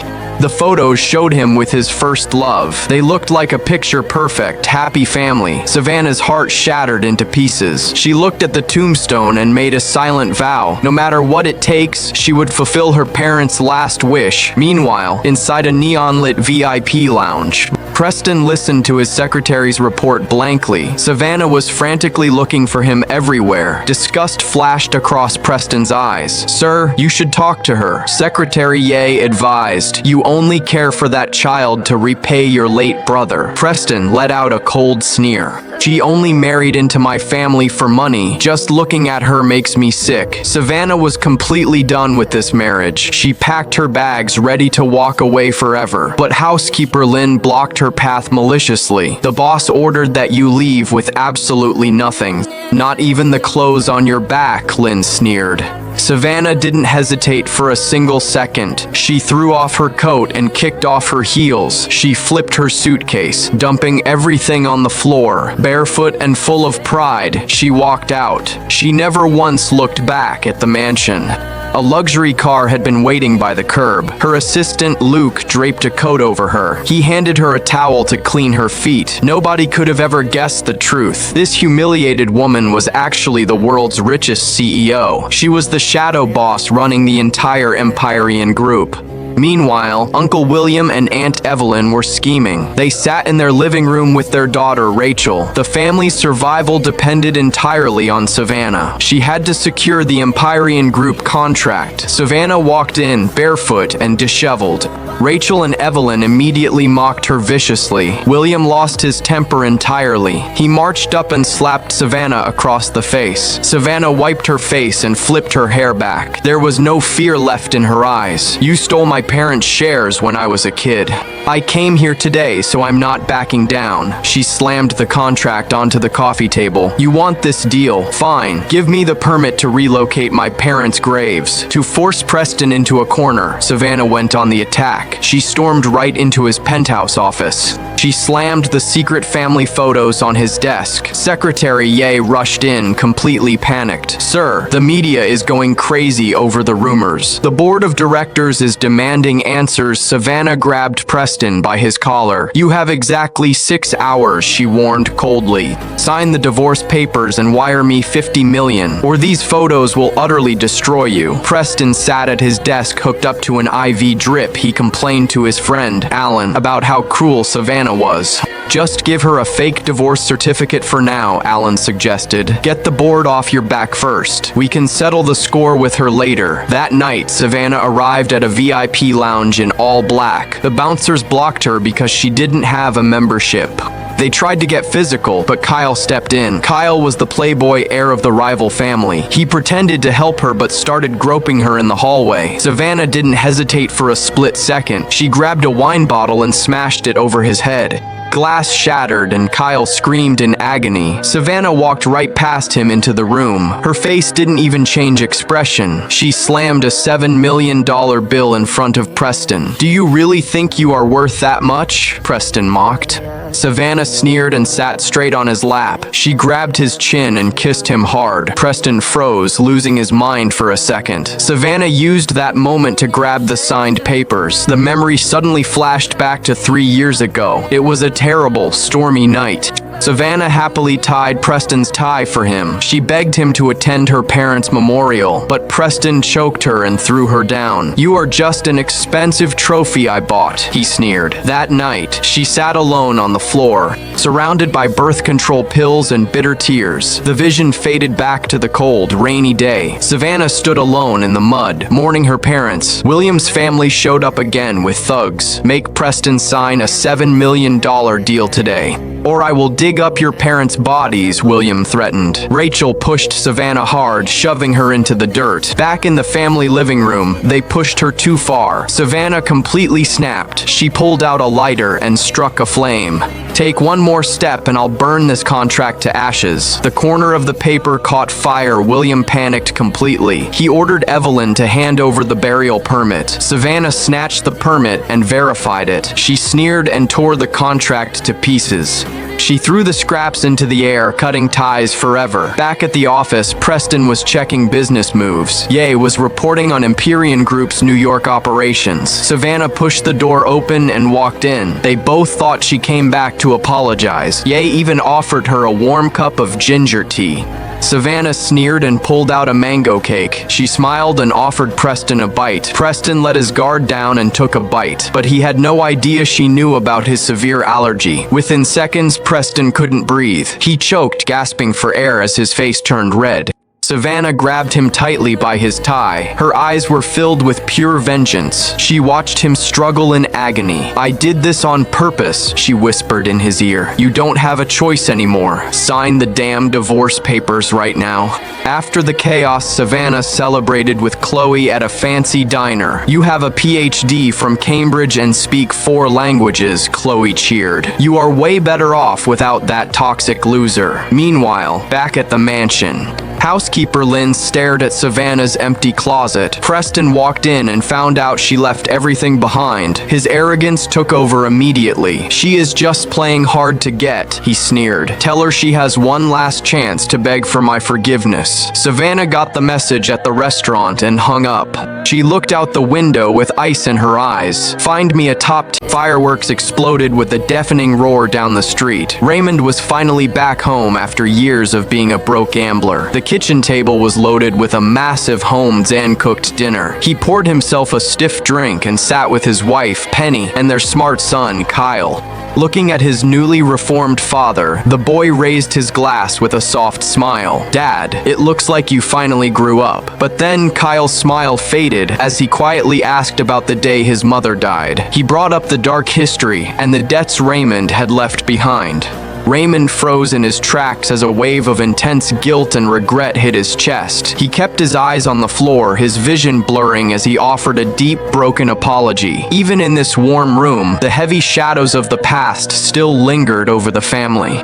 But trouble always finds you fast in a brutal neighborhood like this. Outside in the yard, little Kyle was suddenly cornered. Sobbing and bruised, Brenda, a bitter, aggressive neighbor, was throwing a massive fit over a few loose bucks. She had no shame in laying her hands on a helpless child. Hearing the screams, Raymond violently threw the door open and charged into the yard like an angry lion. He firmly pulled his son behind his back to shield him from the blows. Faced with Raymond's rage, the toxic woman didn't show a single shred of remorse. She put her hands on her hips, spitting insults and screaming that Raymond was done for. Before the argument could escalate, Jordan, the notorious local thug, showed up. He burst through the front gates with a group of heavy bat-zan-wielding enforcers. Jordan had a disgusting, greedy smirk plastered all over his greasy face. The second he walked in, he shouted that he was taking Penny away to settle the score. Penny turned pale with fear, tears welling up in her eyes as she trembled. But to protect her husband and son, she bravely stepped forward to make a deal. She promised they would pay back the $50 they owed him by sunset. But Jordan didn't show up today for petty cash. He spat his cigarette butt onto the dirt and locked his eyes on Penny with pure lust. He held up a single finger, announcing his terms with absolute arrogance. A 10,000 Jan dollar dowry. I don't care if you're a single mom with baggage. Pack your bags, lady, because you belong to me today. Old Brenda immediately chimed in, mocking Raymond for being a deadbeat loser. She laughed that a bottom Zan feeder like him had no right to have a beautiful wife anyway. Blinded by lust, Jordan couldn't hold back his dark urges any longer right in front of Raymond. With a wicked laugh, he reached out his rough hands and grabbed Penny by the arm. He began dragging her violently toward the back room, trying to force himself on her. Penny fought back with everything she had, her dress tearing in the brutal struggle outside. Little Kyle was crying hysterically, pounding his tiny fists against the locked door. Hearing his wife's desperate screams and his son's cries, the sleeping beast inside Raymond awoke. His eyes turned blood-zan red as the raw survival instinct surged through his veins. He grabbed a heavy razored and sharp steel axe resting by the wall. Like a complete maniac, he swung the weapon and violently chopped through the wooden door. The door shattered into splinters with a deafening crash. Raymond burst into the room looking like death itself, his aura suffocatingly intense. He grabbed Jordan by the neck and violently dragged him out into the dirt yard. Jordan tried to throw a punch, but Raymond's massive fist struck his face like a flash of lightning. He pinned the thug to the ground, his gaze radiating pure, unadulterated murder. As the crowd shrieked in absolute terror, Raymond raised the blood-zan-stained axe high into the air. Without a single split-zan second of hesitation, he swung the blade directly between Jordan's legs.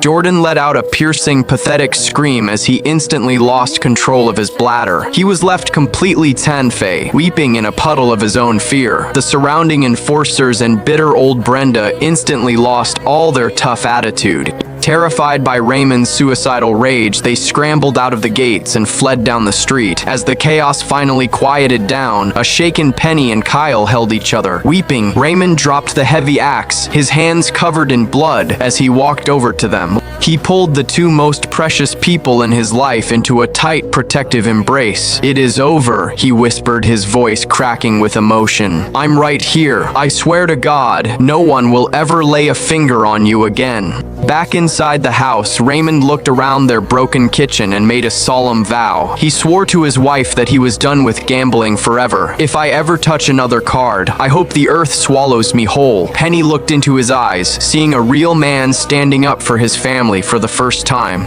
She nodded through her tears, and the old wounds between them finally began to heal. Determined to pull his family out of poverty, Raymond decided to take a gamble on a different game. He walked into the local lottery shop, holding his very last 10 Zan dollar bill in his pocket. The moment he stepped inside, a group of his old gambling buddies burst into loud laughter. A bald guy wearing heavy prayer beads looked down his nose at Raymond with pure disgust. "Well, look who it is. Big shot, Raymond. What, did you bring your lunch money to donate to the shop again?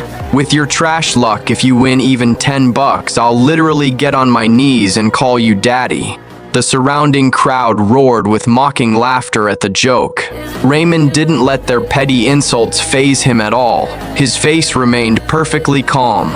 He calmly took his scratched Zanoff card, using his thumbnail to slowly reveal the numbers. The next second, the noisy lottery shop fell into a dead, absolute silence. Raymond stared at the winning numbers, a sudden shout of pure shock escaping his lips. The arrogant bald guy sneered and leaned over to look at the card himself. His jaw dropped to the floor instantly, his entire body freezing like stone. Another guy nearby dropped his lit cigarette right onto his jeans without even noticing. Holy cow, it is real, he actually hit the jackpot. $30,000 in cold, hard cash. The bald guy who was talking big a second ago completely broke down under the blow. He fell to his knees on the freezing floor, weeping hysterically over his lost pride. Meanwhile, Raymond stood tall, surrounded by the intense envy and shock of the crowd. In the middle of the breathtaking silence, he casually grabbed his stack of cash. He straightened his spine and walked out of the shop with an arrogant, powerful stride. That was a beautiful, hard slap right to the faces of everyone who doubted him. But destiny wasn't done playing games with Raymond just yet. The exact moment he returned to his yard with the money, a dangerous new threat was waiting. Hector, the ruthless local loan shark, was blocking the front door with a squad of heavy guards. Hector was tapping a thick wooden club against his palm, a fake smile on his face. He demanded that Raymond hand over 30 grand immediately to clear his old debts. Penny completely lost all hope upon seeing the dark suits and the weapons. She assumed her husband had gone out and ruined their lives over another poker game. She pointed a shaking finger at his face, crying bitterly as she yelled that he was an absolute liar. Hector stepped closer, his voice dripping with malice as he raised the stakes. "If I don't see that 30 grand in my hand right now, I'm taking your pretty wife with me." Faced with the vicious threat against his wife, Raymond didn't back down a single inch. Instead, he stepped forward, shielding Penny completely with his towering frame. A cold, sharp smirk appeared on his lips as he looked right into Hector's eyes. In front of everyone, Raymond casually started listing Hector's secret, highly illegal scandals. Hector's face turned white as a sheet within seconds as pure panic took over his mind. Realizing his dirty laundry was out in the open, Hector lost his mind and pointed wildly at Raymond. "Kill him. Wipe that smirk off his face right now." Raymond let out a cold snort, his eyes flashing with a dangerous, icy glaze. Inside the tight perimeter of the yard, he moved like a flash of lightning. With a swift, heavy shoulder throw, he slammed the first giant guard violently onto the concrete. He followed up with a brutal right hook, striking another guard so hard blood sprayed from his mouth. In less than 20 seconds, the entire squad of tough guys was left groveling on the floor. Raymond walked over to Hector, whose knees were shaking so hard he could barely stand. He grabbed the thick stack of $30,000 and violently slammed it against Hector's face. "Take your money and get the hell out of my sight. If you ever set foot on my property again, I'll make sure you leave in a body bag." Hector didn't dare say another word. He grabbed the cash and fled like a beaten dog. With his debts officially settled, Raymond wanted to keep his promise of giving his family a real home. He brought Penny to the luxurious leasing office of Silverwood Heights, but as fate would have it, they walked right into another unpleasant reunion. Jordan, who was still recovering from his injuries, was there looking at luxury properties. He had his glamorous new girlfriend, Chloe, clinging tightly to his arm. Seeing Raymond's cheap clothes, Jordan forgot his previous lesson and began mocking him instantly. "Look what the cat dragged in, a broke loser trying to play big shot in a place like this." The arrogant sales agent nearby immediately joined in, rolling his eyes all the way to the ceiling. He sneered that Raymond probably didn't even have $10 in his ragged pockets. Faced with the insults of these shallow people, Raymond just let out a cold, quiet laugh. He turned his back on them, waving his hand to call the executive manager over. As the security guards and staff watched in absolute wide-eyed shock, Raymond made a declaration. "I'm buying cash. Give me your best floors and your most expensive layouts. I'll take exactly 20 luxury units right now." The snobbish agent burst into a mocking laugh, assuming Raymond was completely insane. But the next split-zan second, Raymond unzipped his leather duffel bag. In the middle of the breathless, paralyzed silence of the room, he dumped stacks of fresh cash. Massive bricks of $100 bills were slammed onto the front desk like a literal mountain. Staring at the mountain of cash, Jordan and the agent's smiles froze instantly on their faces. Jordan's jaw dropped so wide his knees buckled, and he fell hard onto the floor. His girlfriend Chloe turned completely pale with pure terror beside him. The snobbish sales agent looked like he had just seen a ghost. He dropped to his knees right on the spot, crying hysterically as he started slapping his own face. He pounded planted his head against the floor, begging Raymond to have mercy on him. Penny, who had survived so much pain, looked at the man standing tall before her. Her eyes were filled with an endless soft tenderness and pure, unadulterated pride. Under the intense envy and admiration of the crowd, Raymond casually finalized the deal for 20 luxury homes. He took Penny and little Kyle by the hand, walking out of the building with his head held high. After enduring years of humiliation and danger, the broke gambler had pulled off the ultimate revenge. He was finally leading his beautiful family toward the happy life they truly deserved.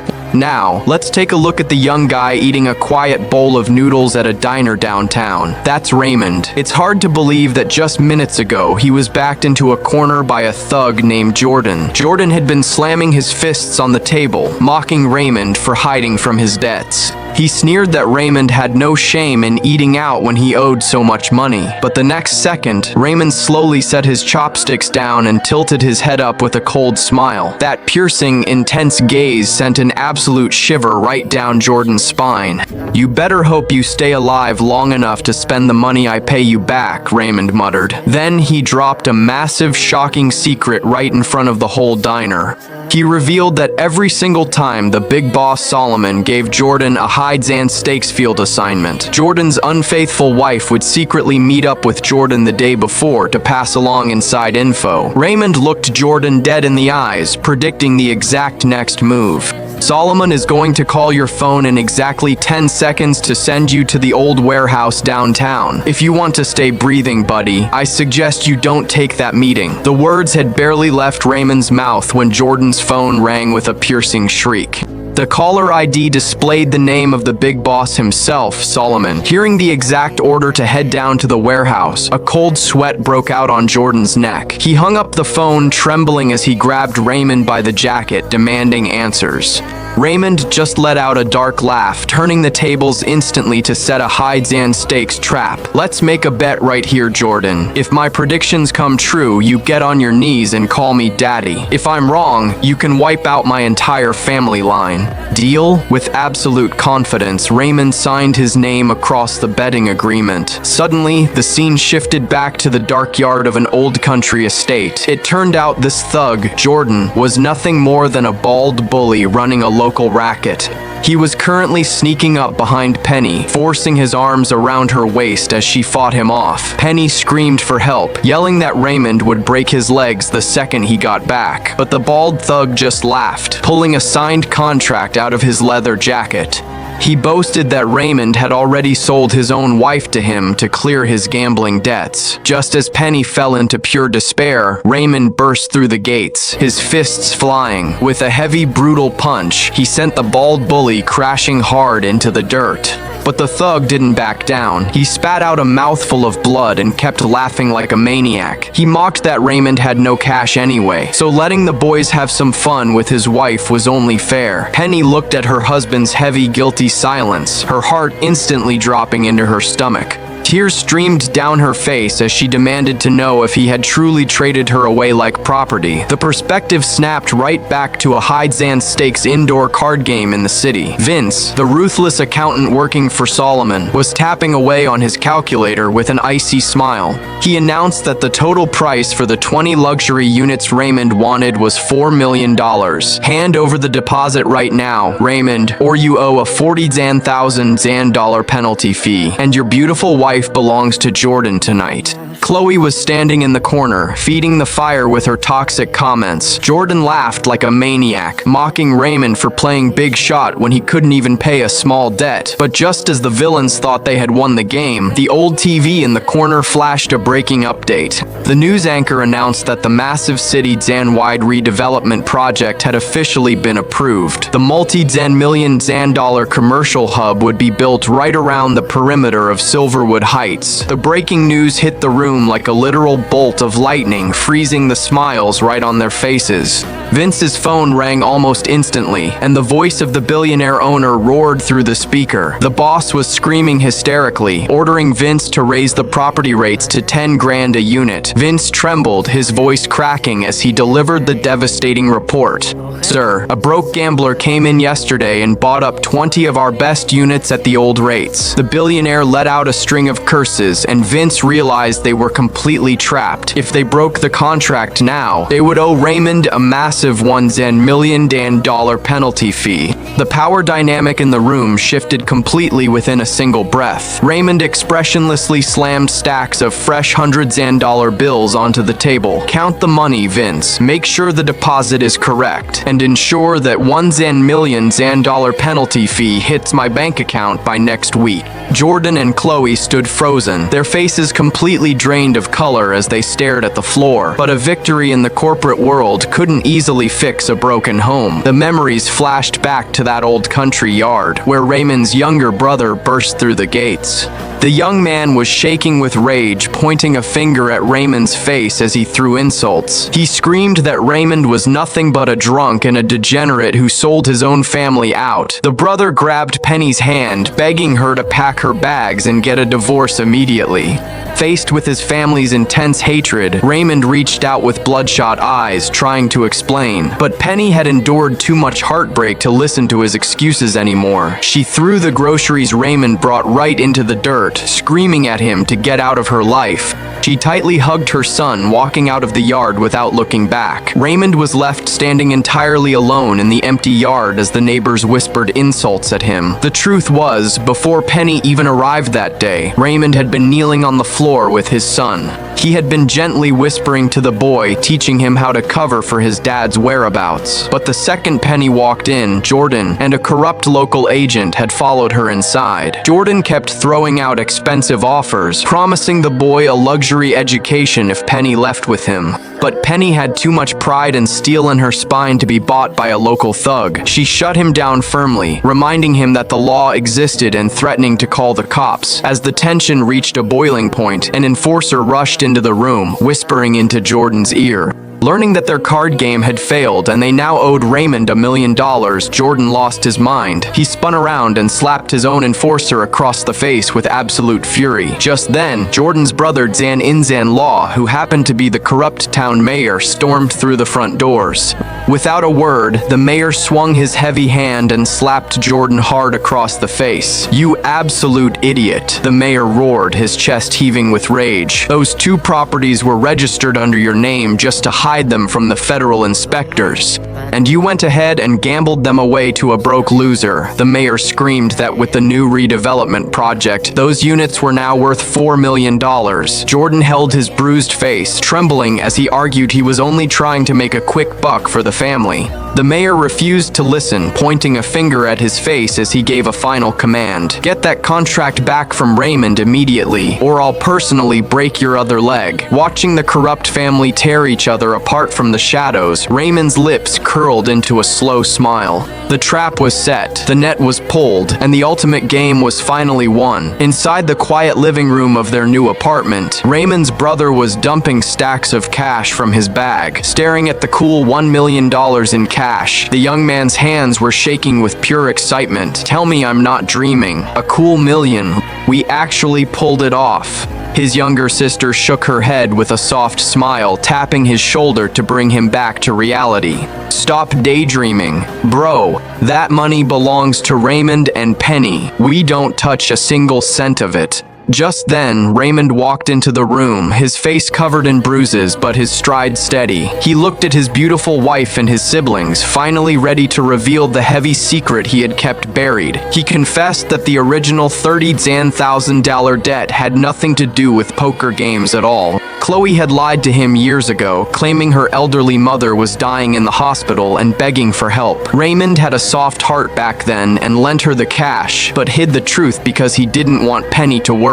Hearing the explanation, Penny's eyes filled with soft tenderness and deep heartache for her husband. She stepped forward, wrapping her arms around his waist as she looked into his eyes. "The past is in the past, Raymond. I don't care about luxury cars or millions of dollars. As long as you stay clean and keep keep our family safe. I have everything I need." Raymond felt a wave of intense warmth wash through his chest, but he knew this was just the beginning. He stared into the distance, his voice filled with absolute unshakable confidence as he held her hand. "Trust me, honey. This is the year Ba, and the streets are paved with gold. In less than 10 days, I'm going to turn this 1 million into $10 million.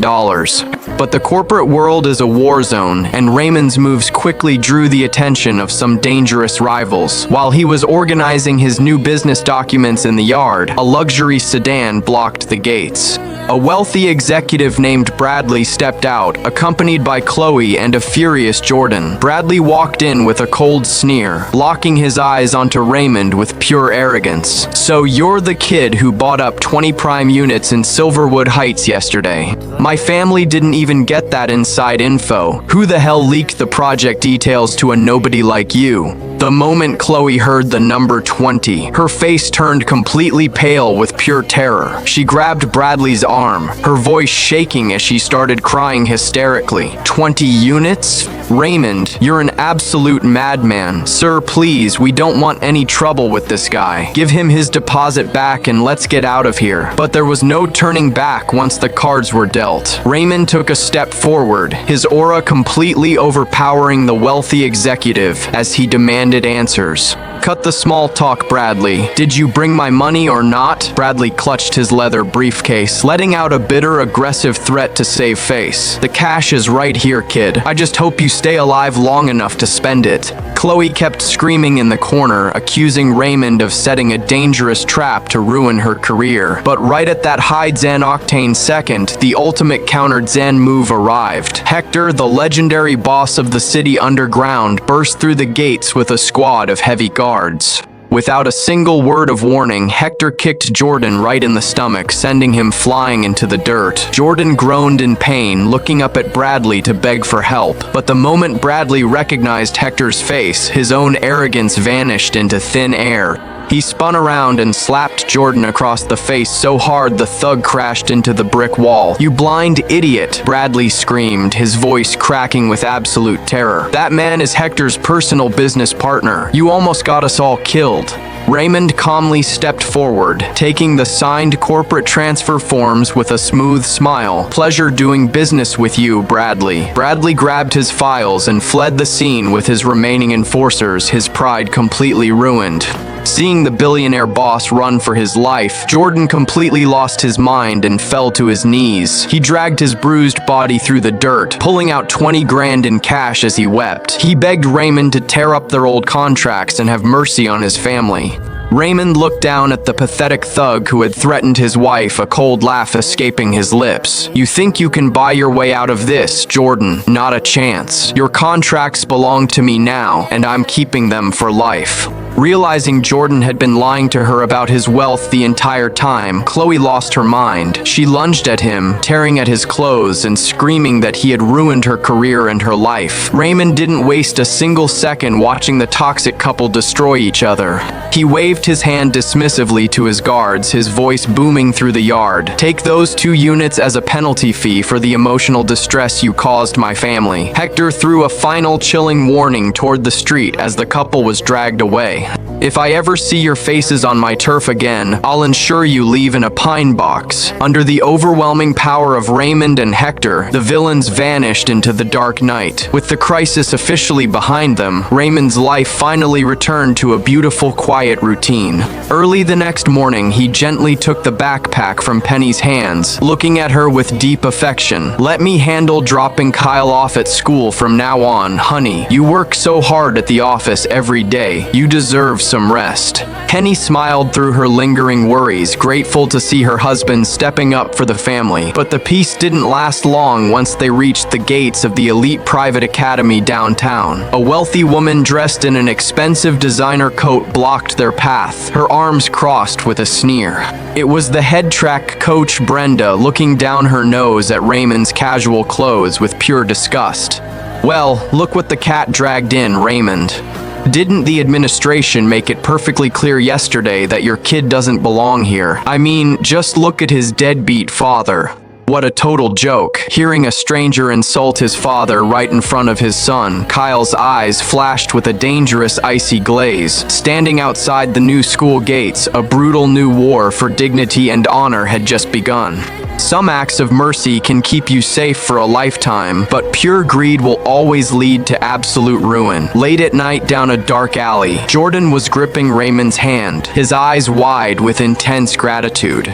The feds had launched a massive raid on the docks a few days ago, catching the entire crew red-handed. It was only because Raymond had used his inside info to warn Jordan to stay away that Jordan escaped prison. Jordan wept openly, saying Raymond saved his life, and pulled out an old debt note for 30 grand. He tore the paper to shreds right on the spot, declaring the debt officially settled out of gratitude. But Raymond reached down and grabbed the torn pieces, his voice dropping to a serious cold whisper. Busyness is business, Jordan. A favor is a favor, but a debt must always be paid in full. Raymond shoved a heavy stack of fresh $100 bills back into Jordan's jacket pocket. Then, he casually transitioned into the true purpose of his late Zan night meeting. He locked his eyes onto Jordan's face, asking about an old corporate scandal involving Hector. Is it true you spent 5 long years in a federal penitentiary because of Hector's bad deals? Jordan's expression shifted into pure anxiety as he realized Raymond was hunting for dangerous secrets. Who the hell are you working for? Raymond, who is backing you?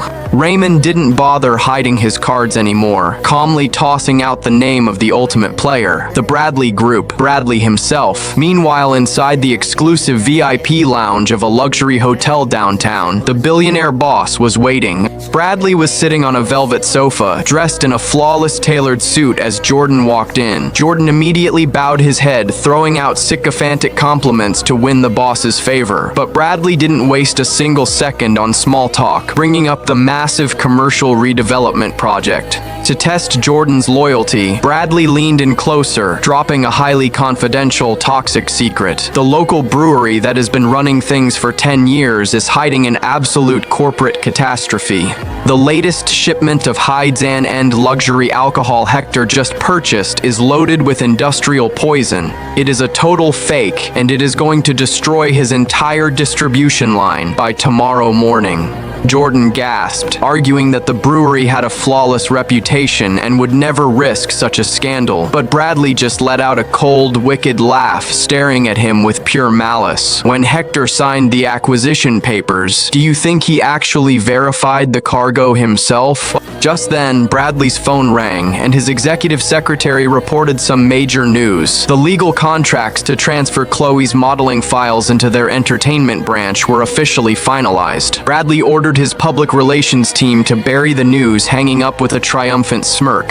He turned to his associates, boasting that no one in the world knew about the fake alcohol layout besides him. Hector is walking right into a death trap, and his entire empire is going to crash by sunset. What the arrogant billionaire didn't realize was that Raymond was sitting just 3 tables away in the dark.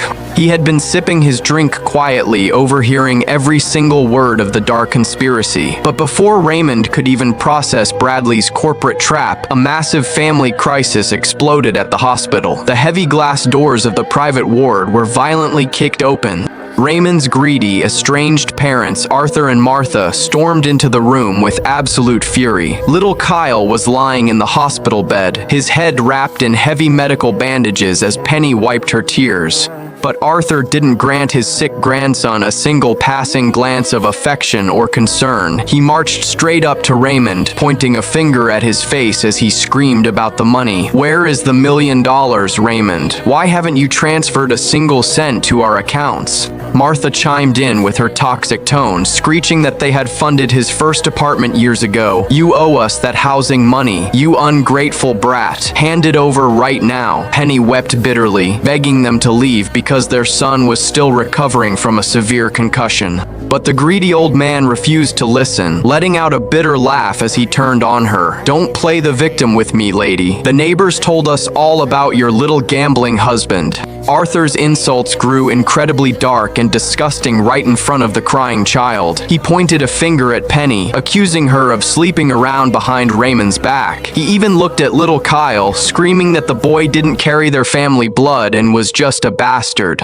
Hearing his own grandparents call him a bastard with $30,000 won legally from a lottery ticket, Ryan slammed the cash onto Hector's face. He did it right in front of Chloe, completely breaking free from his toxic debt whirlpool. After surviving this terrifying ordeal, Chloe looked at her husband, who just risked his life for them. She knew he had quit gambling for good, and they held their son Leo, crying tears of forgiveness. But this was only the first step of Ryan's massive comeback story. The next morning, he was walking down a narrow alleyway in the suburbs of Chicago. He overheard some local neighbors gossiping and laughing about a failed real estate project. "Did you hear the developer for the Zealand apartments ran off with all the money last night? The whole property is just a piece of worthless, unlivable junk now." Anyone else would have run away, but Ryan, possessing memories of a past life, smiled coldly. He remembered perfectly that today was March 16th, and a huge announcement was coming. Tomorrow, the city government would officially launch a major urban renewal project. The Zealand apartments happened to sit right at the dead center of the redevelopment zone. This massive building would see its market value skyrocket to thousands per square foot overnight. Without wasting a single second, Ryan put on a sharp suit and went straight to a luxury lounge.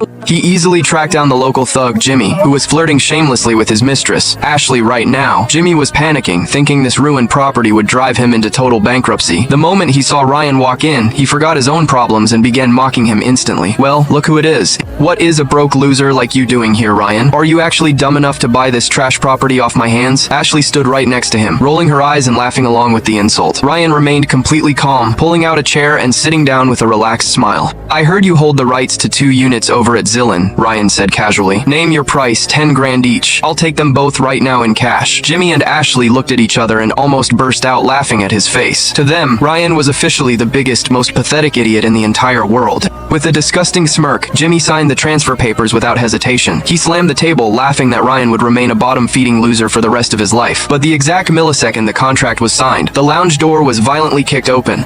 The corrupt district supervisor Silas barged into the room with a group of heavy enforcers. Silas was a greedy politician who heard rumors about someone quietly buying up the properties. Thinking there was a fortune to be made, he immediately used his authority to intimidate Ryan. Silas grabbed Ryan by his collar, screaming obscenities right into his face. "You worthless piece of trash. How dare you interfere with my business? Hand over those signed contracts right now, and get the hell out of Chicago." Faced with violent shoving and robbery, Ryan's eyes turned icy, but he pretended to submit. He acted weak, quietly handing over the documents without putting up a fight. Jimmy and Silas burst into arrogant laughter, assuming Ryan was just a spineless coward. Silas snatched the documents away, ripping the envelope open with a smug look on his face. "Smart move, kid," Silas threatened with a venomous grin. "Don't forget your wife Chloe and your little brat are still sitting in the hospital. One word from me, and I can make sure they disappear forever." Hearing this monster use his son's safety to threaten him, the fury in Ryan's eyes exploded. A mocking, victorious smile played on his lips as he stared coldly at Silas. Sure enough, a second later, the arrogant smile completely froze on Silas's face. He discovered to his horror that the envelope contained nothing but a blank piece of paper. Written on it in massive letters were just 2 words: "You idiot." The real contracts had already been swapped out by Ryan using a flawless sleight of hand. "You dare play games with me?" Silas screamed hysterically, ordering his thugs to attack. Ryan merely scoffed, calmly pulling a heavy weathered ledger from his inner jacket pocket. The entire room fell into a deathly, suffocating silence as Ryan spoke, his words cutting like knives. "Silas, the 12th of June, 1993, you took a $3,000 bribe under the guise of a school fund. The 15th of March, 1994, you and your thugs beat a man to death and took $30,000 in hush money. The 17th of March, 1998, you embezzled $100,000 in public funds alongside Jimmy. Over 20 years, you have taken over $9 million in bribes. You sure love public service." Every single crime was detailed with exact dates, hitting Silas like a bolt of lightning. His knees went weak, and he crashed onto the floor, his face turning pale as a ghost. Right then, the door was slammed open again, and federal financial crimes investigators marched in, holding an arrest warrant. The lead agent announced, "Silas, you are under arrest for massive corruption." The arrogant politician completely lost his mind, lunging toward Ryan like a rabid dog. But the federal agents tackled him instantly, pinning him to the floor with cold steel handcuffs. Alongside a trembling Jimmy and a sobbing Ashley, they were dragged away into police cruisers. With that corrupt cancer removed, Ryan rushed over to the hospital room to check on his son. The moment he opened the clinic door, a piercing, trashy voice screaming insults echoed out. Chloe's gold-digging aunt, Bertha, was standing right over the hospital bed. She brought along her husband and a fat middle-aged man in a luxury gray suit, a local boss named Mr. Vance. The aunt saw Ryan walk in and immediately rolled her eyes, pointing a finger at his nose. "Oh look, the gambling piece of trash finally decided to show his pathetic face. Listen to me, Chloe. Mr. Vance here is the owner of a massive local liquor distribution implant. He has unlimited money, unlimited power, and he wants to take care of you. Divorce this loser, marry Mr. Vance, and he'll give you $50,000 a month in allowance. If you choose to stay with this deadbeat, your whole family can starve to death on the streets. Mr. Vance stood there with an arrogant smirk, looking down at Ryan's cheap clothes with disgust. Chloe's eyes were red from crying, but she held Ryan's hand tightly, screaming back at her aunts. "Stop it, Aunt Bertha. I am a human being, not a piece of property you can sell." Ryan stopped gambling. He just made $1 million, and I will never divorce him. $1 million.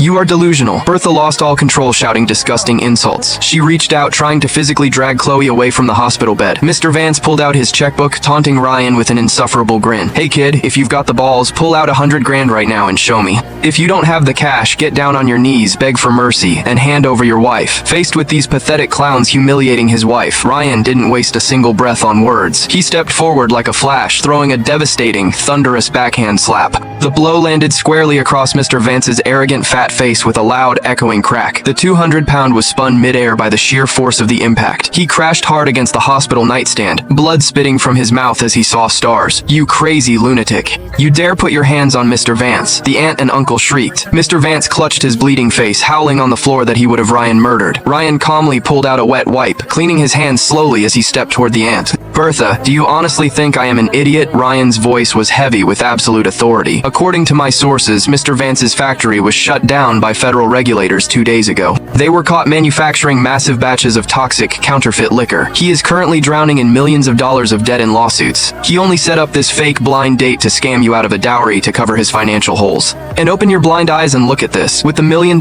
I just made, I bought 2 luxury penthouses and cash over at the brand New Zealand development. And on the deeds to both properties, the only name written down is Chloe's." The truth hit Aunt Bertha and Uncle like a massive bomb, freezing them completely in shock. Their faces turned pale as ghosts, and the exposed Mr. Vance scrambled out of the room like a rat. Right during this satisfying moment of absolute victory, Ryan's phone rang loudly in his pocket. The moment he answered, the frantic, ecstatic voice of his business partner echoed out. "Brother, incredible news. The major liquor brands just announced a massive price surge, and the official government red tape document for the Zealand redevelopment just leaked. The value of your properties and your liquor stock just jumped by a full $1 million today. You are officially rich, brother. You hit the absolute jackpot." The loud phone speaker echoed clearly through the tiny, quiet medical clinic. Hearing this legend of making $1 million in a single afternoon, Aunt Bertha felt faint. Her knees buckled, her vision went black, and she collapsed heavily onto the cold floor. She had officially become the biggest, most pathetic laughingstock in the entire city, surrounded by the stunned silence of his relatives. Ryan pulled his crying wife close. He held Chloe and his son tightly in his arms, his heart filled with deep emotion. The man everyone once despised had used his absolute brilliance to execute a perfect comeback. He was finally ready to lead his family into a life of luxury and true happiness. Inside a luxury private suite, a man named Brody was questioning his brother-in-law, Vincent. "What do you mean, $100,000? He asked in complete disbelief. Brody pointed at Ryan, who was standing quietly nearby, and began swearing loudly. "This loser is the scumbag who sold his own wife out for 20 grand. I just negotiated a price with his wife, and then this guy shows up out of nowhere." Vincent joined in on the mocking, scoffing at Ryan's simple appearance. "Ryan is just a pathetic debtor who begged for a meeting with the big boss," Vincent laughed. But before he could finish his insult, the legendary business tycoon stepped forward. He bowed respectfully to Ryan, his voice deep and serious as he addressed the room. "The elite investor I have been waiting for all night is Mr. Ryan himself." This sudden revelation completely paralyzed Vincent and his brother-in-law Brody. Vincent tried to salvage the situation, whispering to the tycoon to offer a disgusting deal. "I can personally deliver Ryan's beautiful wife to your hotel room tonight, boss." He even slid a thick envelope stuffed with cash across the table as a bribe. Ryan watched the entire cheap display, stood up slowly, and spoke with an icy calm. "The deal is officially off. I am leaving." Vincent snapped, pointing a finger at Ryan and screaming at the top of his lungs. "Who the hell do you think you are to cancel this deal?" he roared with arrogance. Before he could finish his sentence, the furious tycoon spun around and threw a massive slap. The strike landed with a loud crack, sending Vincent flying onto the leather sofa. The tycoon erupted in absolute fury, and in the dead silence the two men realized the truth. The man they had been humiliating was a corporate giant who held their entire future in his hands. The power dynamics had completely reversed in a single second. Vincent's knees went weak from pure terror, and he began slapping his own face repeatedly. "I am an absolute idiot. Please, Mr. Ryan, have mercy and spare my pathetic life." Ryan didn't even blink, letting out a cold laugh as he exposed Brody's fatal company scandal. "Brody, your company has been secretly selling toxic, counterfeit liquor to consumers. It has already caused over a dozen medical fatalities in the area recently. You are facing federal charges, and your business is 1 inch away from total collapse." With his dark secrets exposed exposed to the light. Brody completely broke down. "Please, Ryan," he begged with a shaking voice. "Give me a buyout. Lower the price." Ryan reached into his briefcase, pulling out a liquor factory transfer agreement. He threw the papers onto the table coldly. "Sign it or spend your life in prison." Brody hesitated, but the moment Ryan turned to walk away, terror took over. Both men grabbed the pen, signing their names on the dotted line to surrender the factory. But corporate warfare always brings out the most venomous acts of revenge. The scene shifted to a bright hospital corridor during the afternoon. A crowd of furious victims' families surrounded Ryan, screaming for blood and justice. Brody and his wife Ashley, who had orchestrated this entire setup, showed no remorse. They stood in front of the grieving crowd, shamelessly pointing their fingers at Ryan. "He is the one responsible. Ryan poisoned your families for his own personal profit." The crowd erupted in fury, throwing fists and shouting curses at Ryan. Faced with all the blind hatred and lies, Ryan didn't bother trying to explain himself. He simply stared at Brody with an incredibly calm, terrifyingly cold expression. "Brody," Ryan whispered, his voice slicing through the noise, "I gave you a chance." Just as Brody and Ashley were celebrating, calling for security to lock Ryan away forever, the heavy double doors of the corridor were violently thrown open from the outside. The elegant CEO of the Buy Corporation, Miss White, marched in alongside federal police. Brody and his wife rushed forward, trying to point out Ryan as the criminal, but the next second turned into their absolute worst nightmare. The police ignored their shouting, pulling out cold steel handcuffs instead. With a sharp click, the cuffs were locked tight around Brody and Ashley's wrists. Miss White turned to the crowd of families, her voice clear and authoritative. "The federal investigation is complete. Ryan has nothing to do with this tragedy. The true masterminds behind the toxic counterfeit liquor are Brody and Ashley." The satisfying truth was finally out in the open. Brody collapsed in total despair, spinning around to slap his own wife across the face. "This was all your brilliant idea. You ruined my life, you bitch," he screamed. Ashley dissolved into tears, falling to her knees and begging Ryan for mercy. As the police dragged the evil couple away, the families looked down in pure shame. The representative of the families stepped forward, bowing a deep 90 degrees to Ryan. "We are so incredibly sorry for wrongfully accusing you, sir," he said with remorse. Ryan accepted their apology quietly, then turned to thank Miss White for her timely help. Miss White smiled warmly, delivering a massive piece of good news for their business. "The top brand distribution rights will be officially locked in by New Year's Day. Once our contacts return, we can launch the Buy Corporation's largest expansion." Hearing this massive news that would change the entire commercial market of Chicago, the man who had just conquered the corporate world merely offered a soft, gentle smile. He looked at Miss White and asked quietly, "Can we delay the launch by a few days?" Miss White looked confused, but Ryan looked out the window with deep affection.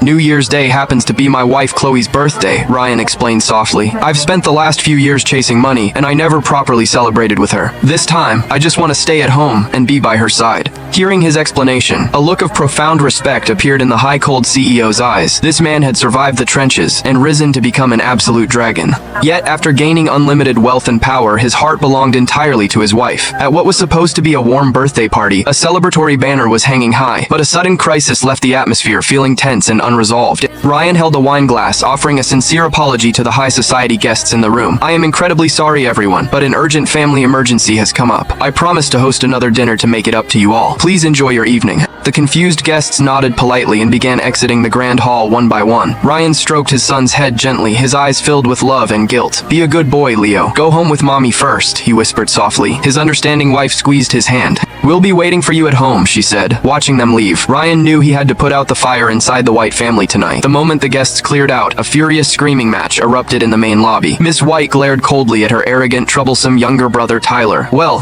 what do you have to say for yourself this time?" she demanded fiercely. Tyler was completely terrified, dropping to his knees and grabbing his grandmother's skirt. "Grandma, please, I didn't do it. Brody set me up. You have to save me." Looking at her crying grandson, the biased old matriarch slammed her cane onto the floor. "Miss White, you absolute disappointment. You would side with an outsider over your brother." Miss White looked at her stubborn grandmother with a heart filled with bitter sadness. "Grandma, you are still protecting this toxic failure even now," she laughed coldly. Without a single shred of hesitation, she turned to the entrance and shouted, "Security, get in here right now. Hand him over to the police immediately." Several large guards rushed in, dragging a screaming, crying Tyler out into the rain. The old grandmother trembled with pure rage, unable to even speak a word. Seeing the old lady on the verge of fainting, Ryan adjusted his suit and stepped forward. He looked at the matriarch, his voice calm but carrying immense authority. "Madam, Miss White and I are strictly professional business partners. If you are worried about public relations, I will gladly issue a joint statement." A snobbish executive in glasses laughed mockingly at Ryan's simple background. "A statement? You are just a former street gambler. Who cares what you say?" Ryan merely offered a cold smile, his gaze turning incredibly sharp and confident. "I care. Because in exactly 7 days, I made Miss White right $10 million.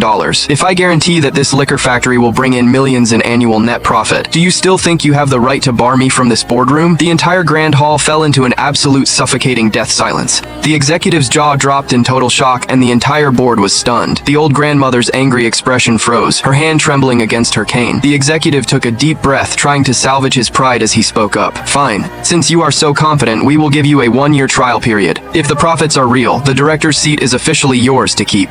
With that, the anxious executives quickly escorted the angry grandmother out. Once the family left, the elegant Miss White turned to Ryan, her energy completely gone. "Ryan," she whispered, leaning against his chest with red watery eyes. "Do you think my grandmother is an absolute monster with no heart?" Ryan wrapped his arms around her gently, letting out a soft understanding sigh. "Actually, it is the opposite. She is trying to protect you in her own twisted way. She built this empire alone and suffered immensely. She just doesn't want you to fall." Miss White looked up into his eyes. "What if I wasn't the CEO of this company? What if you were still that broke gambler? Would you still care about me like this?" Ryan smiled down at her with a gentle, silent firmness that spoke louder than words. Miss White wiped her tears, remembering an appointment. "Tomorrow at 3, Ryan. An old classmate from the manufacturing plant wants to meet you at the luxury hotel." The next afternoon, Ryan arrived at the private suite of the downtown luxury hotel. The moment he opened the door, a regional manager slammed his glass onto the table. His face was twisted in absolute fury, and a wealthy young heir sat nearby laughing. "Ryan, you are just a low-class street hustler who got a little lucky with cash. How dare you keep us waiting for 30 minutes? You clearly don't care about this deal." Ryan calmly explained that he had stopped to pull an elderly man from a car accident. He had delayed his arrival solely to ensure the victim made it safely to the air, but the arrogant young heir seized the opportunity to tear him down in front of the manager. "Look at him, sir. He has zero respect for you. Give the distribution rights to my family instead. Consider it a perfect wedding gift for my upcoming marriage to Miss White." Just as the manager frowned considering the offer, his phone rang loudly. He answered with annoyance, but the moment he heard the voice on the line, his face went white. The man literally leaped out of his chair in pure terror, bowing repeatedly to the phone. "Yes, sir. Absolutely, sir. I will be right there. I am leaving this exact second." Hanging up, the manager was drenched in cold sweat, completely ignoring the young heir.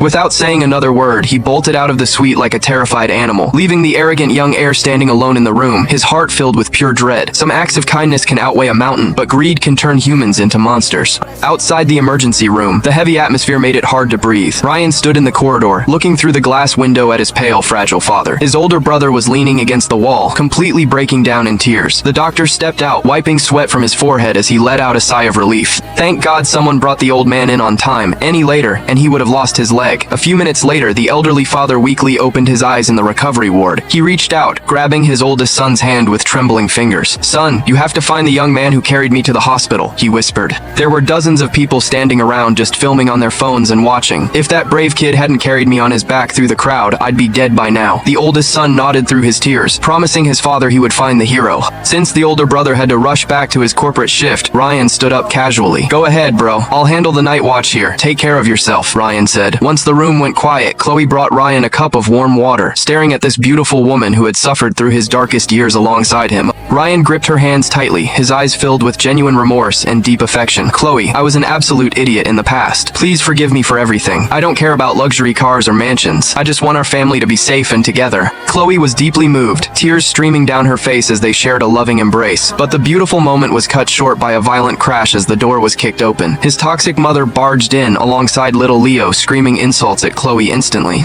The gentle Chloe didn't even argue, wiping her tears to pour her mother-in-law some water. But the next second, the entire plot took a massive, unbelievable turn. This toxic, manipulative woman, who had spent years bleeding Ryan's family dry, suddenly dropped to her knees, crashing onto the floor right in front of Ryan. Ryan gasped, taking a sharp step back in utter shock and confusion. The mother grabbed the bottom of his jeans, sobbing hysterically with fake tears. "Ryan, your father and I finally realize how horrible we were to you. We were wrong, please. For the sake of this family, just forgive your poor mother." Chloe and the nurse rushed forward, trying to pull the old lady off the floor, but the mother held on tight, weeping loudly and pointing at little Leo. "If Chloe doesn't forgive us today, I will never stand up. I'll stay right here on the ground." Looking at his sobbing mother, who seemed to have suddenly developed a conscience, the soft-hearted, gentle Chloe immediately fell for the theatrical performance. She looked at Ryan, whispering softly, "Ryan, she is still your biological mother. She is Leo's grandmother. We can't keep treating her like a mortal enemy forever." Seeing his daughter-in-law soften, the old lady immediately seized the opportunity. She grabbed Chloe's hand, swearing that she would never mistreat their family again. "Just let us visit more often, so we can be a real family, Chloe." She wept beautifully. Under his wife's desperate pleading, Ryan could only sign and agree to a truce. The old lady's tears vanished instantly, replaced by a triumphant grin. Wiping her face, the mother immediately pushed a brand new, aggressive proposal. She insisted that the young couple pack up their things and move into the main house.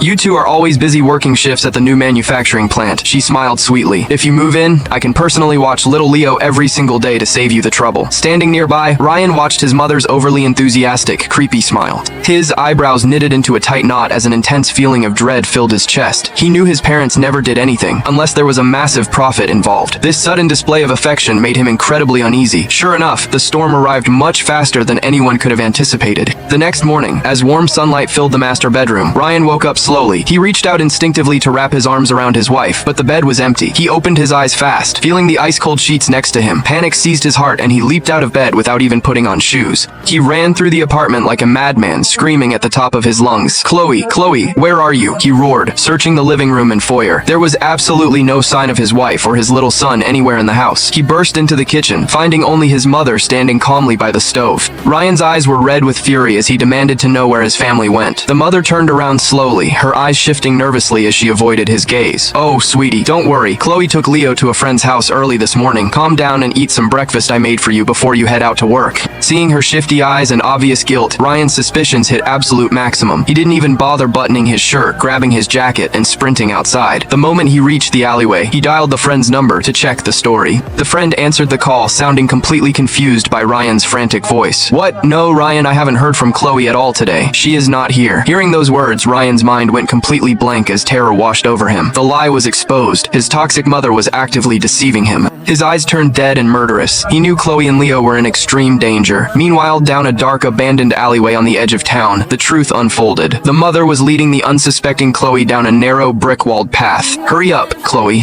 We need to get back before Ryan wakes up so we can cook, she urged. Chloe slowed her footsteps, looking around at the creepy, dead environment with suspicion. Mom, wait, this isn't the direction to my friend's house at all, Chloe said firmly. Where exactly are you taking me and my son right now? She demanded. The old lady stammered, trying to make up another ridiculous lie to keep her moving. Before Chloe could even react, her mother-in-law suddenly turned and ran out of the alley. As Chloe stood there frozen in confusion, a massive, bald criminal named Jimmy stepped out. He rushed out from the shadows of the brick wall, holding a cloth soaked in chemicals. Without a single word, he slammed the foul-smelling cloth over Chloe's mouth and nose. Chloe's eyes widened in sheer horror, flailing her arms as she fought for her life. But the chemical drug worked instantly, and her vision went black as she went limp. The scene shifted to a dark, damp, abandoned warehouse on the edge of the industrial zone. Poor Chloe and little Leo were tied tightly to wooden chairs with heavy ropes. This entire kidnapping was a sickening plot set up by his mother and Jimmy for quick cash. But the corporate battlefield didn't halt for a single second for this family drama. Inside the luxury boardroom of the HSU empire, the regional manager held a gold pen. He was inches away from signing an exclusive distribution contract with the young heir. Suddenly, the heavy mahogany doors were slammed open with a violent crash. An elegant woman dressed in a sharp white designer suit marched in with an elite security detail. It was Miss Yen, and her voice cut through the air like a razor blade. Stop, don't sign that. Give Ryan one final opportunity to present his proposal before you lock this in. The young heir exploded in fury, slamming his fist onto the glass desk as he screamed, Miss Yen, the moment he signs this paper, we are official corporate allies. Who the hell do you think you are to walk into my office and order us around? Miss Yen let out a cold, dismissive laugh, staring straight at the hesitant manager. Sir, I am not trying to disrespect your company today, she said with absolute calm. I am stopping you because the HSU empire is treating you like an absolute fool. Seeing his fraudulent scheme fall apart, the young heir began fabricating wild lies. He even went so far as to offer the women around him as leverage for the contract. But the young heir had no idea that Ryan had already completely outmaneuvered him. Inside a magnificent, traditional high-end VIP reception room down the hall, Ryan sat perfectly straight in the primary executive chair, wearing a flawless gray suit.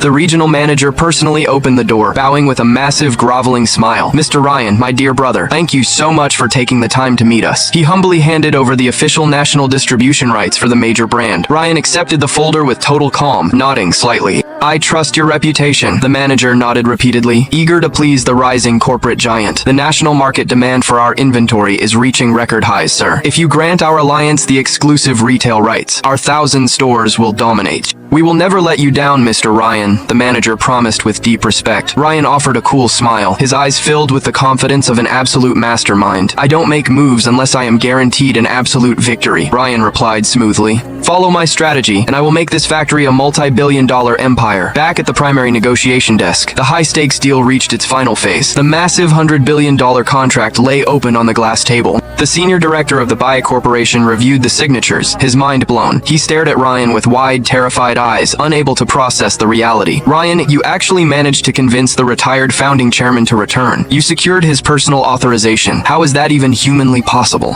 I spent millions trying to get a single meeting with him and got thrown out every time. Ryan leaned back in his leather chair looking completely unbothered. Routine business. With this exclusive contract, their network would officially monopolize the entire industry. The senior director was now completely full of respect and awe for Ryan's brilliance. Thinking back to how he used to look down on Ryan like a piece of street garbage, his face turned bright red with deep shame, and he stood up trembling slightly. He raised his teacup, bowing his head deeply to Ryan in front of the entire board. Ryan, I was an arrogant, blind fool in the past. I am deeply sorry for my actions. I hope you can accept my apology, and we can build a glorious empire together. Ryan showed his elite character, casually clinking his cup against the directors with a smile. The $100 billion corporate war was over, and Ryan won an absolute landslide victory. However, just as Ryan was raising a celebratory glass with Miss Yen and the director, the cell phone in his pocket began vibrating violently, letting out a loud screech. Ryan offered a quick apology to the table, stepping into the quiet hallway to answer. The second he pressed the phone to his ear, Jimmy's unhinged laughter echoed out. Ryan, your beautiful wife and your precious son are currently in my hands. They aren't going anywhere. Listen to me very carefully if you want them to breathe. Prepare $1 million